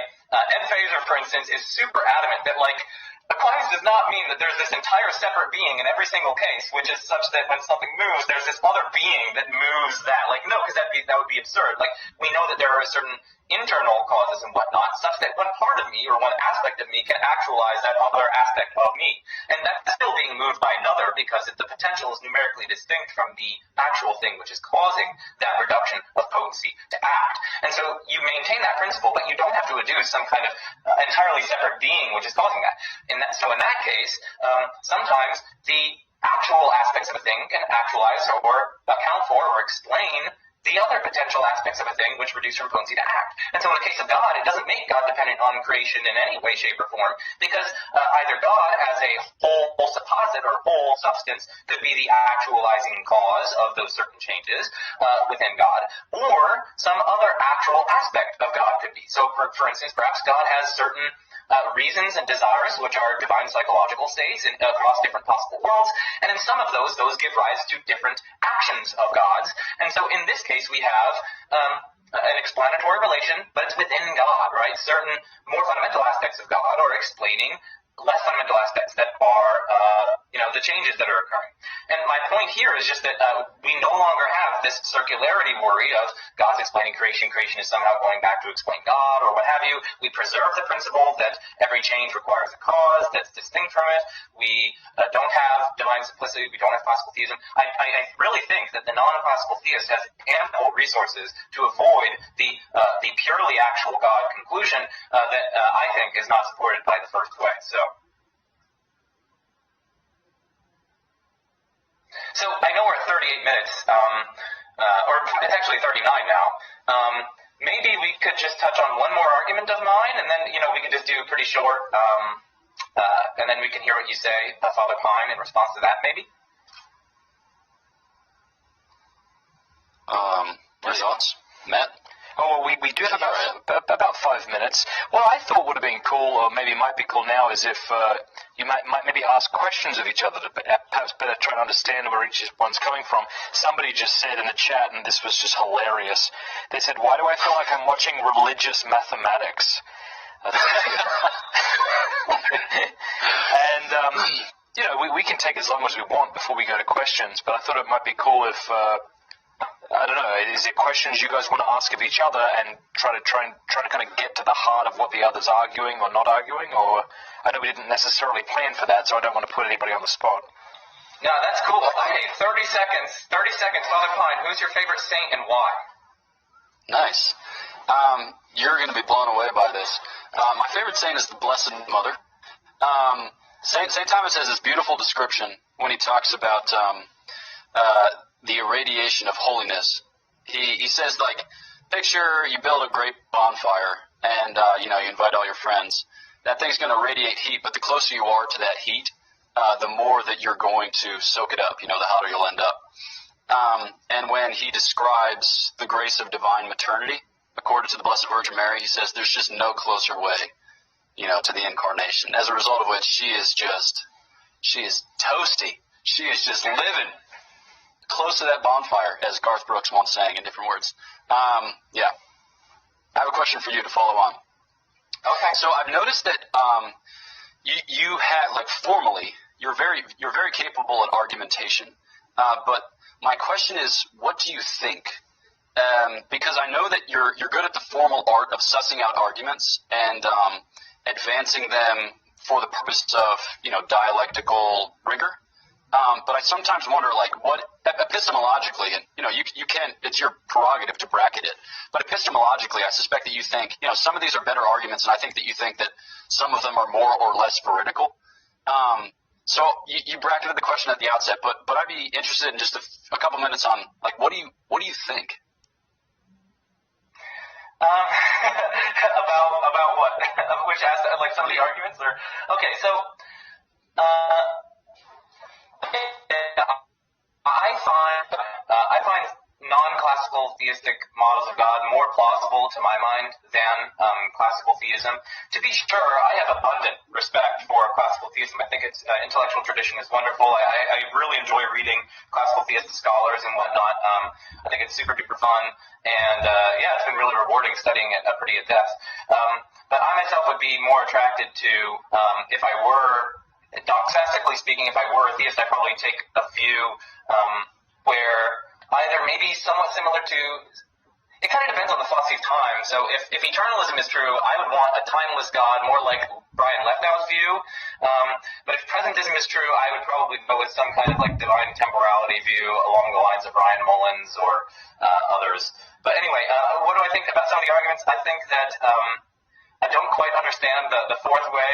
It's a bit difficult to wrap my mind around. I find the first way to be super duper fun to think about. I actually think that it's probably, I find it plausible that changes require some kind of cause, and I also find it plausible that per se chains cannot regress infinitely, because it's kind of like it's a fundamentality chain. And so in contemporary metaphysics, there's this notion of grounding, and a lot of people think that grounding chains are well-founded. It's like you can't have infinitely descending ground. And that's kind of very similar to what the classical theistic tradition has been saying like all along about per se chains. So it's like, it's really interesting. So I find that plausible. But yeah, I guess am I answering the way that you thought I would? Or the way that you wanted? Okay. Yeah, that's good. Okay. So question, I think maybe that exhausts our round of questions. Okay.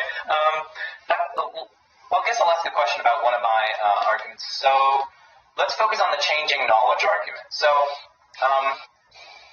I take it that we both agree that there's change. I also take it that, I find it plausible that if there's change, then some things go from being true to being false.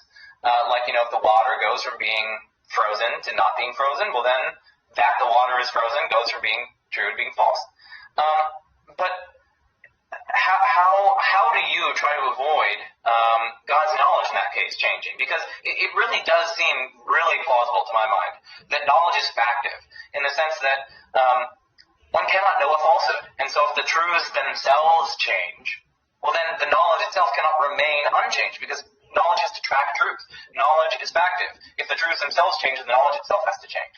And so given that we know that the truths themselves change, it just seems really plausible to my mind, and I don't say that everyone has to share this, but it seems super duper plausible to my mind that knowledge itself would then have to change. So how do you avoid God's knowledge changing?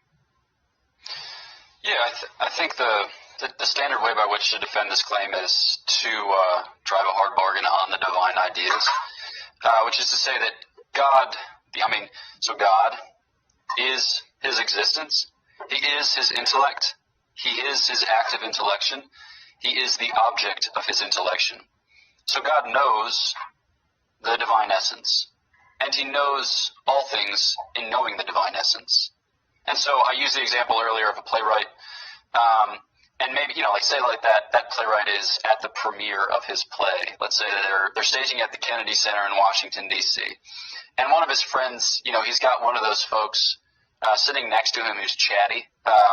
They're accustomed to watching movies and doing mystery science theater, so they just can't help themselves even when they're at a theater venue. And the person is just kind of chiming in as to what he or she thinks about how the plot is unfolding. And maybe at one point, 40 minutes in, they're like, wow, this guy, he's really got it coming to him. And it ends up being comedic at the end, and truth be told, he didn't have it coming to him. Like, what would the playwright respond at 45 minutes? He'd be like, yeah, crazy, right? Hard to say. Wait, let's see. Like he can respond in a variety of ways, but he's written the play in such a way that you are to think that he's got it coming to him. But he knows how it ends. He knows how it transpires. He knows every aspect of it because all of it is accounted for in his generative act. And so for him, it's not a matter of a thing going from being false to true or from true to false.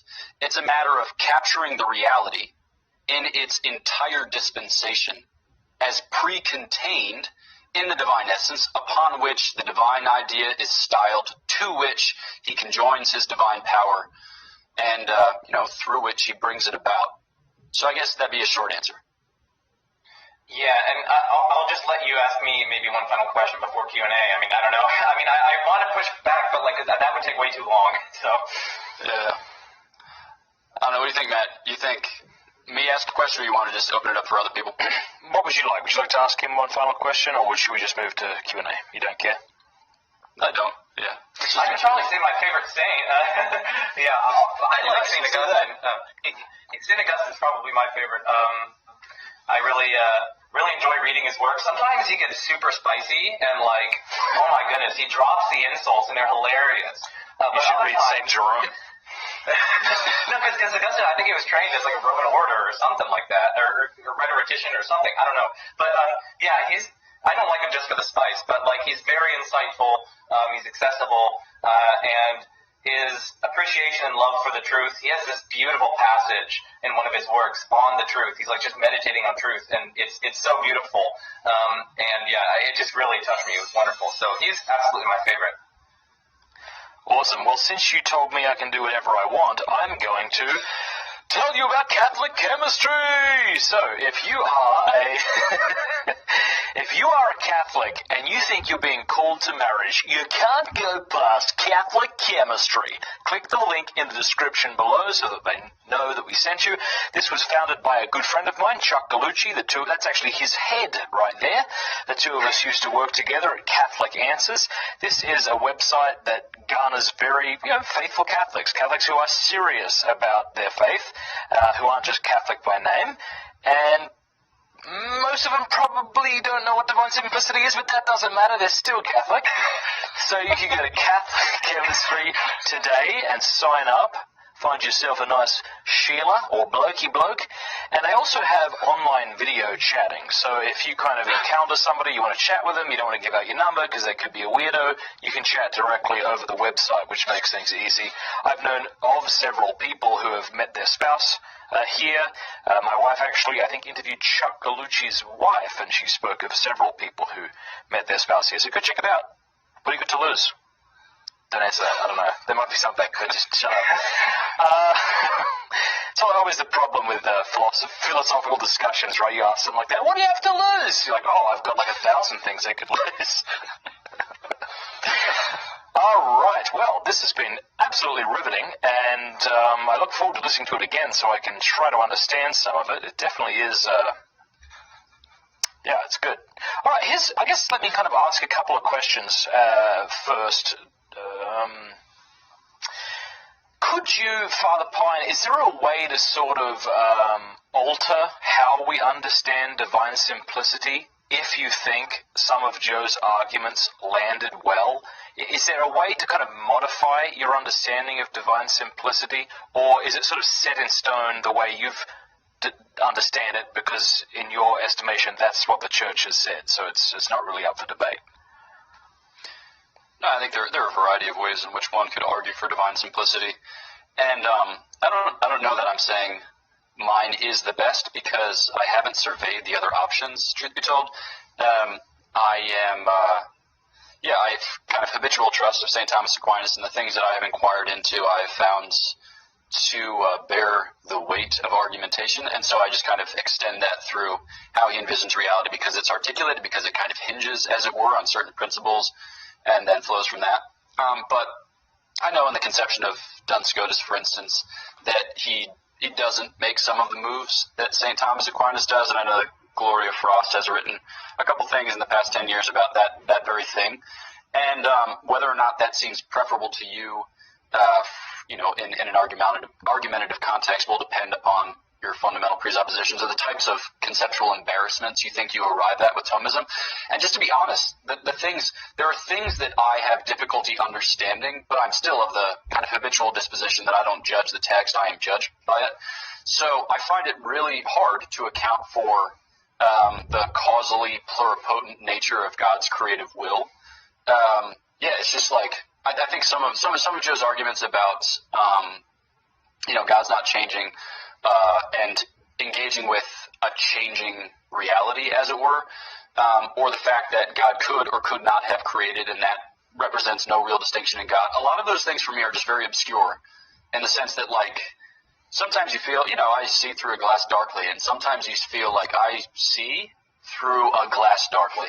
And it's at those points where you just have to be honest and say, I don't see this, right? So there are elements of belief in what I propose, which I think epistemically makes it sometimes hard to track. So if, a listener is saying like, I kind of got some of that, but also it seemed like some hand waving was going on.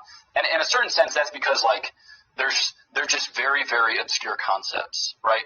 And I mean, part of what animates the argumentation for me is doxological, because I think that in the beatific vision, the principal delight will be the vision of God. But I think that one of the secondary delights will be to see these divine attributes reconciled. One of the ones that strikes closest to home for many people is, God's permission of evil. So how is God good? How is God beneficent? And how does he permit evil? For us, that is a very, very obscure thing. But I think that in heaven, we'll see that in the context of God's love designs, in the context of his providence. And it's not as if we'll have comprehensive knowledge with it, but we'll have a greater sympathy with it. And I think that things like this, with divine simplicity, a similar thing can be said. Insofar as, how does God interact with a complex reality, himself being simple?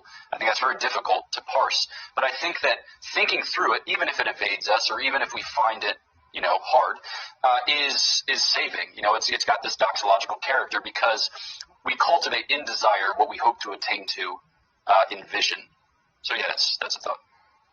Do you want to respond to that, Joe? Or at least, the question I was trying to say to Father Pine is like, okay, in your estimation, does Father Pine have to throw out divine simplicity entirely, or could he hold to a form of it that would still be, you could still call it that or not? Yeah, so that's a really good question. So this is actually this is a pretty big, it's pretty debatable in the literature. Like, I know some people, I think Thomas Williams might actually have a paper, what is it, Complexity Without Composition or something? I think that's what the title is, by Thomas Williams. He's a medieval scholar, also a scholar on Scotus. And I think they argue in that paper that, no, Scotus really should be interpreted as just rejecting divine simplicity. But other people really defend Scotus, and they're like, no, he has a distinctive version of divine simplicity, and he's perfectly, so there are debates there. And, I can't really say too much. I mean, Scotus is my boy. Like, I love Scotus. He's just based in Redfield. He's amazing. Yeah. I got an idea for your next T-shirt. Yes. All right. Gavin, thanks for being a patron, Gavin. He says, Joe, if it was shown that divine simplicity was true, would you become a theist? Why or why not? So it depends on the divine simplicity. So I guess that divine aspect kind of already, gives that away. But if we just show that there was this absolutely simple principle that accounts for all composition, I wouldn't automatically become a theist. I would take classical theism to be the live option along with the kind of more Plotinian emanationist scheme where you have the one, which is prior to all else, which emanates all else. So the one, for those of you who don't know, is there's this philosopher he's a Neoplatonic philosopher named Plotinus. He had this kind of almost like a tripartite structure within his ontology. You have the one, which is just this absence, all complexity, all multiplicity, all distinction. It even transcends the distinction between thought and object, or subject and object.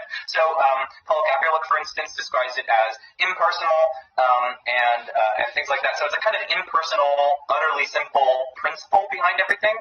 And then the other two aspects of the tripartite structure are a kind of the nous, or the divine mind, which is this infinitely complex mind, which is the repository of the forms. And then you have, I think, what is it, the world soul or whatever, which is a little weird. I don't understand that part. But my point is just that I wouldn't automatically become a theist because there's still this other option where it's a kind of Plotinian divine, or Plotinian simplicity, where the one is kind of just this impersonal principle behind everything, and it's just this utterly simple, transcends everything. So I'd be competing between Plotinianism, if you can call it that, and classical theism. Father, you may have already responded to this, and maybe I didn't understand it, but it sounded like, Joe was saying you can kind of get out of this circularity by positing God as the source of his change. What was wrong with that argument? Because on the face of it, that sounded very reasonable. Yeah. I guess I haven't thought deeply or in any extended fashion about the thing, but just continuing along the lines of what we've kind of trotted out to this point. I think that one of the things that you lose with that is the intelligibility of the givenness of creation. So it seems to me that it's very important for St. Thomas that God is not composed of essence and existence. And St. Thomas gives a larger argument as to the significance of this in the De Ente et Essentia in chapter 4, which he wrote, relatively early in his career. I want to say like 1256 for Dominican philosophy students. But there, really, what you have is a kind of partitioning of reality. You either have being which subsists, or you have being which is caused, being which is given, being which is received, as it were. And it seems that that's an exhaustive dialectic. There aren't other options. And what you have with this kind of proposal that God is composed of parts and that he actualizes one part by another part is, I think that ultimately commits you to the fact that God does not subsist as being. Because once you end up there, then you lose the intelligibility of the type of argument that's advanced in the De Ente et Essentia, and then you have just a kind of strange dispensation when it comes to the giving and receiving of being, as it were. So I think that's where I would start. Joe, you look like you want to respond to that. Yeah, I'll really quickly respond. So this is kind of, so you did appeal kind of to the De Ente, which is like precisely my point. So, what's his name? This is exactly what Scott McDonald was saying. It's like, in order for the first way to work, you have to appeal to these things like the De Ente argument. Like, it doesn't get you to classical theism on its own. You have to appeal to essence and existence and the metaphysics of esse and all that sort of stuff, in which case it doesn't succeed as an independent argument, but it's parasitic on the De Ente. So that was kind of, I don't know, it's like your response is almost like what I was getting at, right? It's like you have to move on to the essence existence points, and then now the non-classical theist will just come in and respond to those points, and we've set aside the first way, and now we're talking about essence and existence. And the non-classical theist will say, no, you can have a being in which essence and existence are numerically non-identical, they're numerically distinct, but that being can still be ultimate, because everything else is a contingent composite of essence and existence. This being is a necessary foundation of reality that's a perfect being, and there are various proposals on how you can explain how this is a foundation. It's not further caused, despite the fact that its essence and existence are distinct. They're necessarily conjoined and whatnot. So that's the rough sketch of how I respond. Okay, thanks. Sean Basser asks, are the divine ideas distinct from each other, or are they ultimately one? Some of these will obviously take less time than others, but feel free to take a couple of minutes. Yeah, sure. So St. Thomas Aquinas describes the divine ideas in a few places in his works. So he describes them in the first book of the Sentences Commentary, and distinction 36. He talks about them in the De Veritate, question 3. And I think that might be the longest treatment. There's like 8 articles and billions of objections. He kind of gestures towards them. I want to say it's like Summa Contra Gentiles, maybe book 1, chapters maybe 50 to 54-ish, but he doesn't really get into it because he's addressing a different question about divine knowledge. And then the most mature treatment is in the Summa Theologiae in Prima Pars, question 15. And the distinction, or the relative distinction of the divine ideas is a hotly contested issue. So there's a big debate about it in the American Catholic Philosophical Quarterly, maybe like 25 years ago. So James Ross was the one who kind of animated it, and he had responses there from Father Lawrence Dewan and from Armand Maurer, and then he himself kind of gave a Resolutio Magistris. But you had 2 camps, as it were. So on the one side is like Gilson and Maurer and Ross in a certain sense, and the other side would be like John Whipple or Lawrence Dewan. Yeah. And then that's a similar argument was rehearsed recently in, where was it? Modern Theology, maybe? No, that's wrong. Theological Studies between, Paul de Hart and Benjamin de Spain. And the argument, so it consists in this, in just this point on whether or not there are distinct ideas and whether God has ideas of possibles. So there's a kind of camp, as it were, not in like a tribal way, but there are folks who argue for the fact that God doesn't know apart from the createdness of the thing, as it were. So there's no real space, metaphysical space for pure possibles. That would be something that St. Thomas described in the De Veritate, and then he just moved on. He abandons it in the Summa Contra Gentiles, and it doesn't appear in the same way in the Summa Theologiae, because these divine ideas are specifically practical knowledge. So God doesn't have speculative divine ideas in the strict sense. So these practical divine ideas are exemplars, or to be distinguished then from rationes, which don't have the same kind of causal force. And folks of that persuasion will argue that God just knows the divine essence, and that possibles aren't really spun out. So you just have the divine essence, and then you have its instantiated forms, whereas you don't have this kind of middle ground. But then somebody as recently as Gregory Doulin will have argued that you do have ideas of possibles, insofar as God, in knowing of his essence, knows all of the distinct, enumerated, as it were, ways by which that essence can be participated in limited fashion. And his argument is great. He published a book with CDO Press in maybe like 2014. It's like Divine Ideas as Exemplar Causes, I want to say. And so they would be like rationally, or they would be distinct according to reason, as it were, but not really distinct insofar as there's no real distinctions in God apart from the Trinitarian processions. That is a kind of answer. Yep. Okay. Sure. Yeah, no, I'll just make a really brief point. That there's a kind of formula that you can use, which I was intimating in my opening statement. You ask yourself, would these things constitute, number 1, positive ontological items that are, number 2, numerically distinct from God? And so you can kind of use that as a way to test whether or not they would count as parts according to the classical theistic tradition. So, and I'm drawing heavily on the literature when I make that point about parhood and the classical theistic tradition typically understanding parhood in that manner. A positive ontological item intrinsic to something or within something distinct from that thing, which is precisely why you have this kind of formula. All that is in God is God. They're like books by like James Dolezal, for instance, where the literal title is All That Is in God. And so he's referring to that formula, all that is in God is God. So that's my response. It's just a test for people to use. Ask yourself, would these divine ideas be positive ontological items? Would they have some positive reality in extramental reality? That's where you're getting to the point about the distinction of reason. Would they be positive ontological items in extramental reality are numerically distinct from God? So, Mo asks, Dear Joe, doesn't the EDP get you into an infinite regress if the efficacious factors also require explanations which give us prior explanation? That word you used. Exponentia. Yes.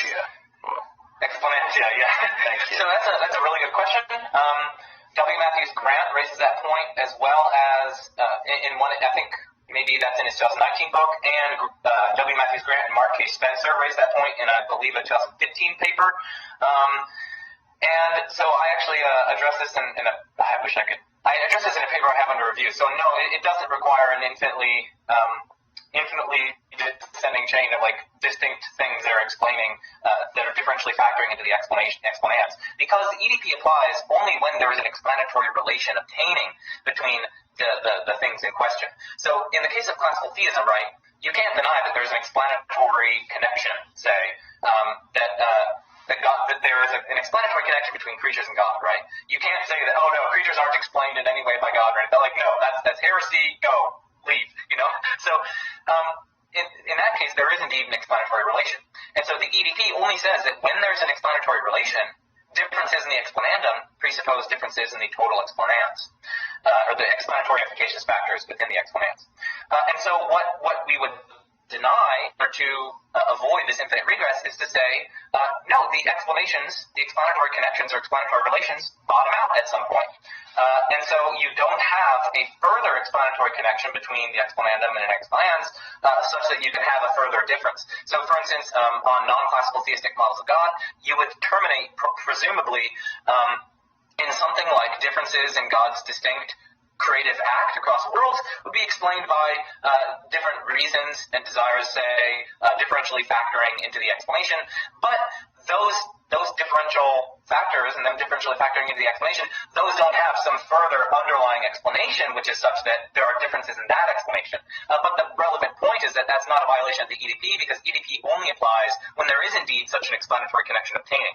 And we have principled reasons for thinking that there wouldn't be an explanatory relation obtaining there, because when you hit certain basic reasons, that you have an independent stopping point. You have a natural independent stopping point, what's called reasons foundationalism in the philosophical literature. It's kind of like epistemic foundationalism, where you have these basic beliefs that justify non-basic beliefs. You also have basic reasons, which are directly graspable by the intellect, and which provide a natural independent stopping point, so that you don't have to continually ask for reasons and reasons and reasons and so on. So, Father Pine, did you want to add anything? Yeah, I don't know that this gets directly to the particular question or Joe's response to it, but with regard to the explanatory difference arguments in general, I think that, it's another example in which one is citing change and then looking for an ontological ground whereby that change is sufficiently accounted for in its causal source or in its causal foundation, if I've understood it correctly. And I think that, maybe just another word to say that God is, property A, or that God is property B, isn't to say that property A and property B, as we experience them in this world, are to be identified in an overly facile way, like Mother Teresa's justice is Mother Teresa's mercy, to take an example from Alexander Proust. But it's to say that what those things named in God are identical. And I think that this gives us another conceptual tool whereby to account sufficiently for change within the creaturely dispensation. When we think about that change as pre-contained in God, right? Which God is the utmost or highest or perfect or primary instantiation of the thing which in our limited creaturely dispensation we encounter as such, right? So there's a real intelligible connection. But like in our experience of it, it's a property. In our experience of it, it may be an accident inhering in a substance with which it is composed. But in God, it subsists as God. So in God, God is wise by being himself, whereas other things are wise insofar as they are like God. And so a thing might change from being A to being B, but both of those things are pre-contained in God, and God's causal pluripotency accounts for the time-boundedness of that change and pre-contains causally and ontologically all that transpires from start to finish. So I think that the type of causal explanation, while it may not seem to us like a logically rigorous way by which to account for it, it has the ontological chops, really, to give it grounding. Okay, why don't we do a couple more questions before leading into closing statements? I think this is a good question. A lot of people raise this question after examining the first way. Paul says, if everything, and we'll direct this to you, Father Pine, and then Joe, you can respond. If everything movable is moved by something else, then how do we account for human free will? Do free, undetermined choices imply that we are unmoved movers-ish? Yeah, that's a great question. So this would be an example of something being a cause in one register and caused in another register with respect to different modes of causality. So in St. Thomas's understanding, the will is an intellectual appetite. So it's the appetite attendant upon intellectual cognition. So the intellect causes the will in the formal order, right? So it gives it shape, or it makes it to be what it is. And then the will is a kind of self-mover, right? Now, St. Thomas will argue that every act requires for its kind of initiation and concursus a kind of influx. Auxilium is the way by which he refers to it, whether in the order of nature or in the order of grace. So God kind of has to get the thing off the ground. That's another conversation, but actually check this out. Oh man, this is like a little bit of a boast. I just rented this book out of the library. I had no idea that it was going to be this thick and this old, but this is like 600 pages on physical pre-motion by a guy named Dumermuth. I am jazzed out of my mind. So that's that. But with respect to free will, we have free will in two senses, as St. Thomas describes it at the beginning there of the Prima Secundae, kind of in the way that he describes it in questions 6 through 10. So he says that we have freedom of exercise, which represents the kind of indeterminacy of the will with respect to goods that do not command its intention wholly. So you can always not do a thing on account of the fact that it's not so surpassing a good as to kind of overwhelm you, as it were, or to entirely bind you to its choice. And then he says we have freedom of specification. So intellectually, we're always free to see a thing under different lights or to kind of zoom in on certain aspects of it. So, okay, I'm in Switzerland and, they got lots of chocolate here. And I might be like, yeah, chocolate, delicious. But I also might think about it in light of the fact that we've been in the Easter season now for like 11 days, and if I look at another piece of sweet Swiss chocolate, I'm just going to toss myself out a second-story window. Okay, so it's a good thing, but in light of how the past 11 days have gone, I'm not feeling so keen on the prospect of eating another piece of chocolate, right? So I'm not bound by it insofar as I am able to choose under which aspect I see the thing. But if I go downstairs and every other item of food has been entirely ransacked and all that's left is a 5-pound block of Toblerone, I'd be like, you know what? I'm really hungry, so I'm just going to put up with chocolate tonight. So there's this kind of liberty with respect to the intellect. So St. Thomas accounts for it both at the level of the will and at the level of the intellect. He has this the space for a divine influx, as it were, and then also the space for formal causality provided by the intellect vis-a-vis the will. And I think, he holds that to be a sufficient explanation, provided that I have represented it adequately. Joe, did you want to say a word about that? I guess it might depend. So the answer to that question might depend on how you cash out, freedom of the will.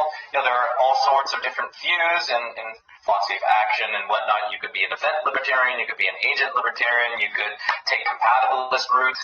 So there are lots of different ways I think you could go about navigating that question. And I would say the only way to really get a handle on the question is to spell out what account you have of freedom first and see how that would fit in with the causal principle, whether or not it violates it or not.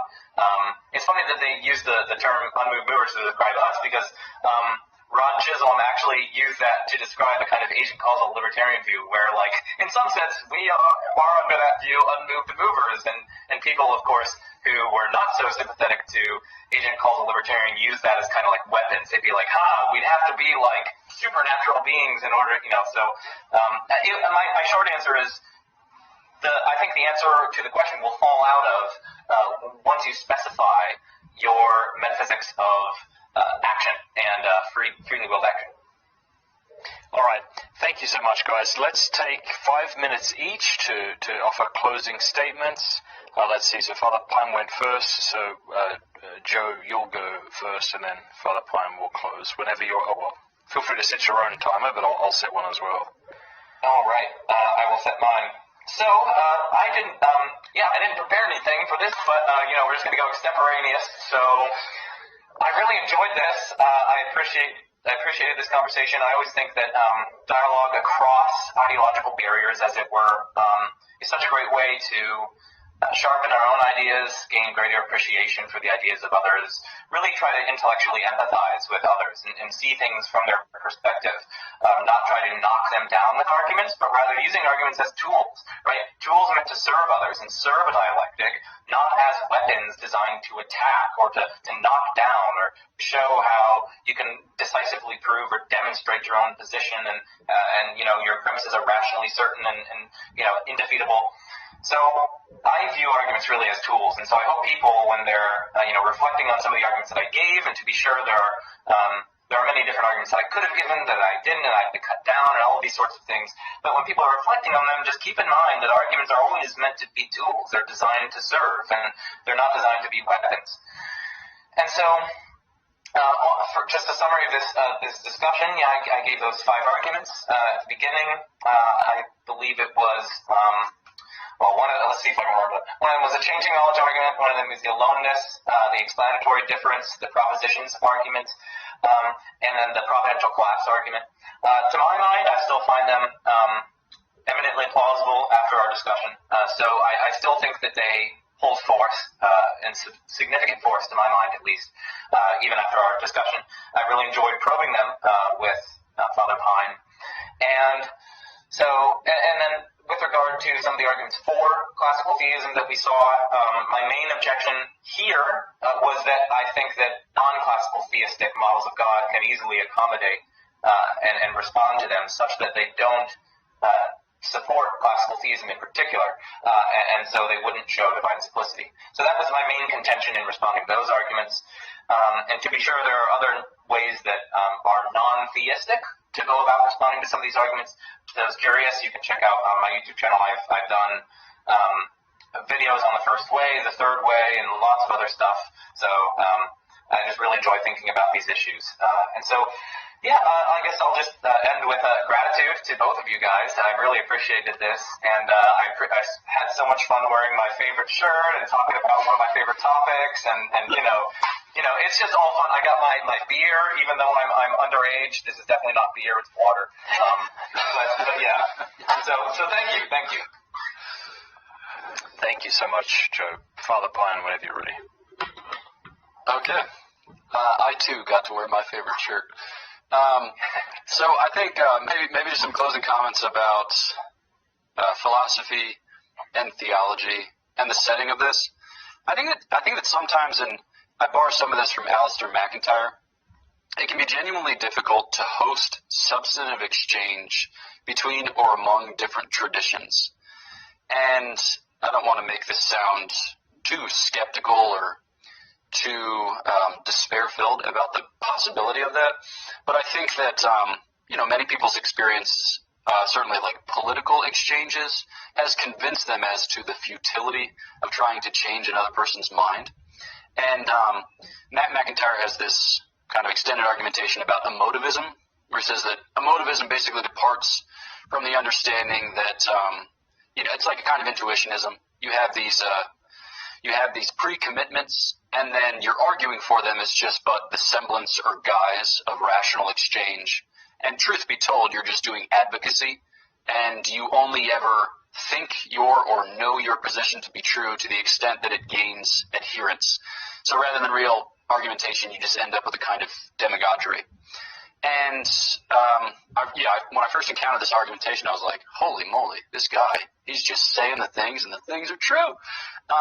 But he proposes in 3 rival versions this idea of becoming a native speaker of another language. And I guess just to commend Joe for learning Thomism, right, to seeking to learn Thomism, and to doing so with with an openness as to its conceptual content and the resources that it affords for thinking about God, for thinking about reality.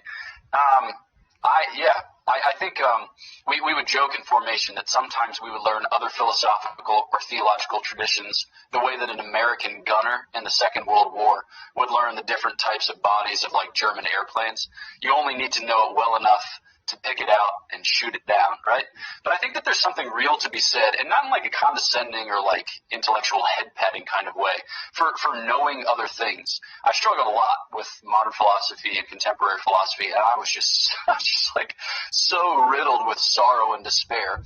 But you see that if it is a common project in the of inquiry for the purpose of sacred truth, described according to the Catholic tradition, then you're going to be able to identify whatever is said, regardless of by whom, if true, as inspired by the Holy Spirit, and is leading ultimately in a kind of symphonic way towards a joint testimony.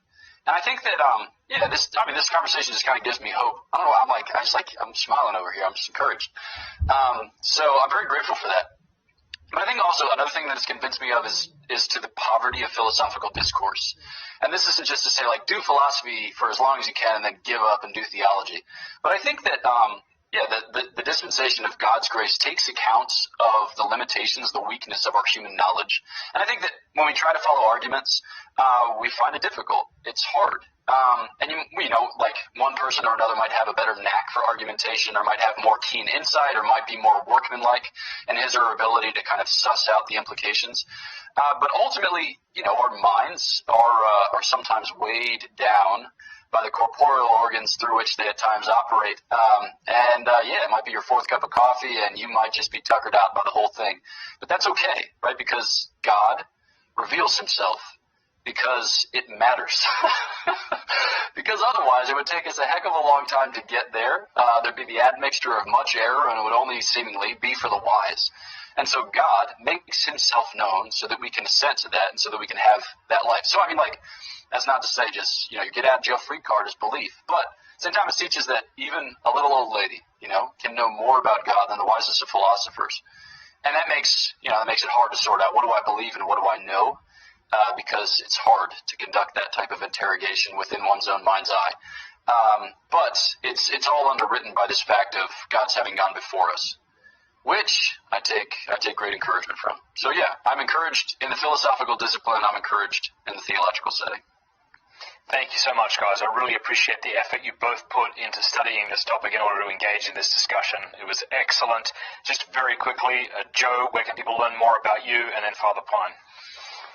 Yeah, so you guys can mainly check me out at check me out. That's probably a weird way to put it. Yeah, check me out.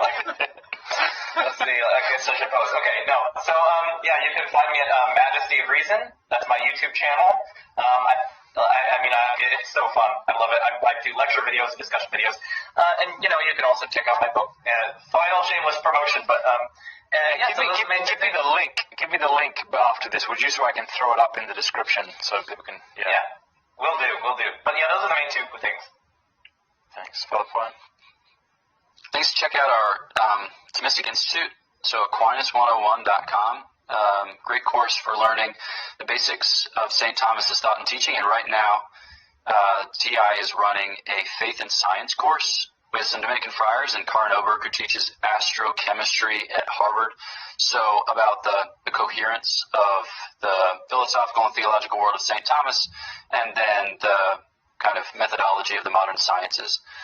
And then also check out Godsplaining. So contemplative preachers, contemporary age, just kind of contemplative insights into things of ordinary life, whether that be faith, life, whatever, politics or literature, philosophy, doesn't matter. But just short 30-minute episodes, and then some meditations on the readings for Sundays, and then guests and blah, blah, blah, and thus and such. So, yeah, all good things.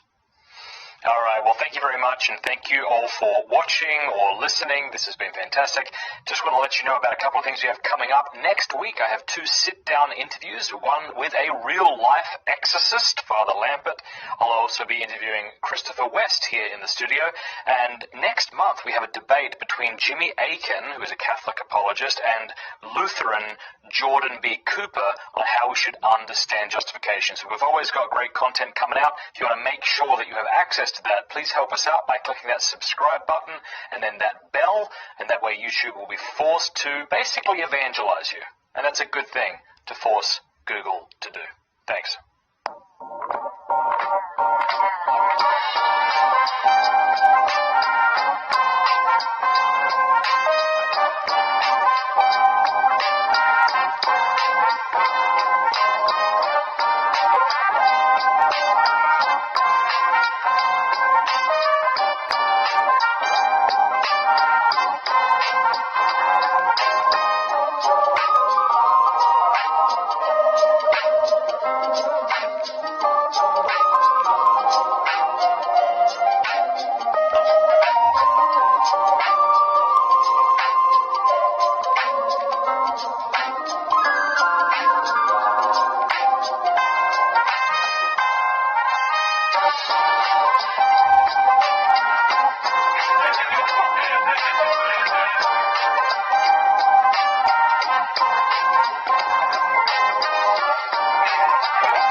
Bye.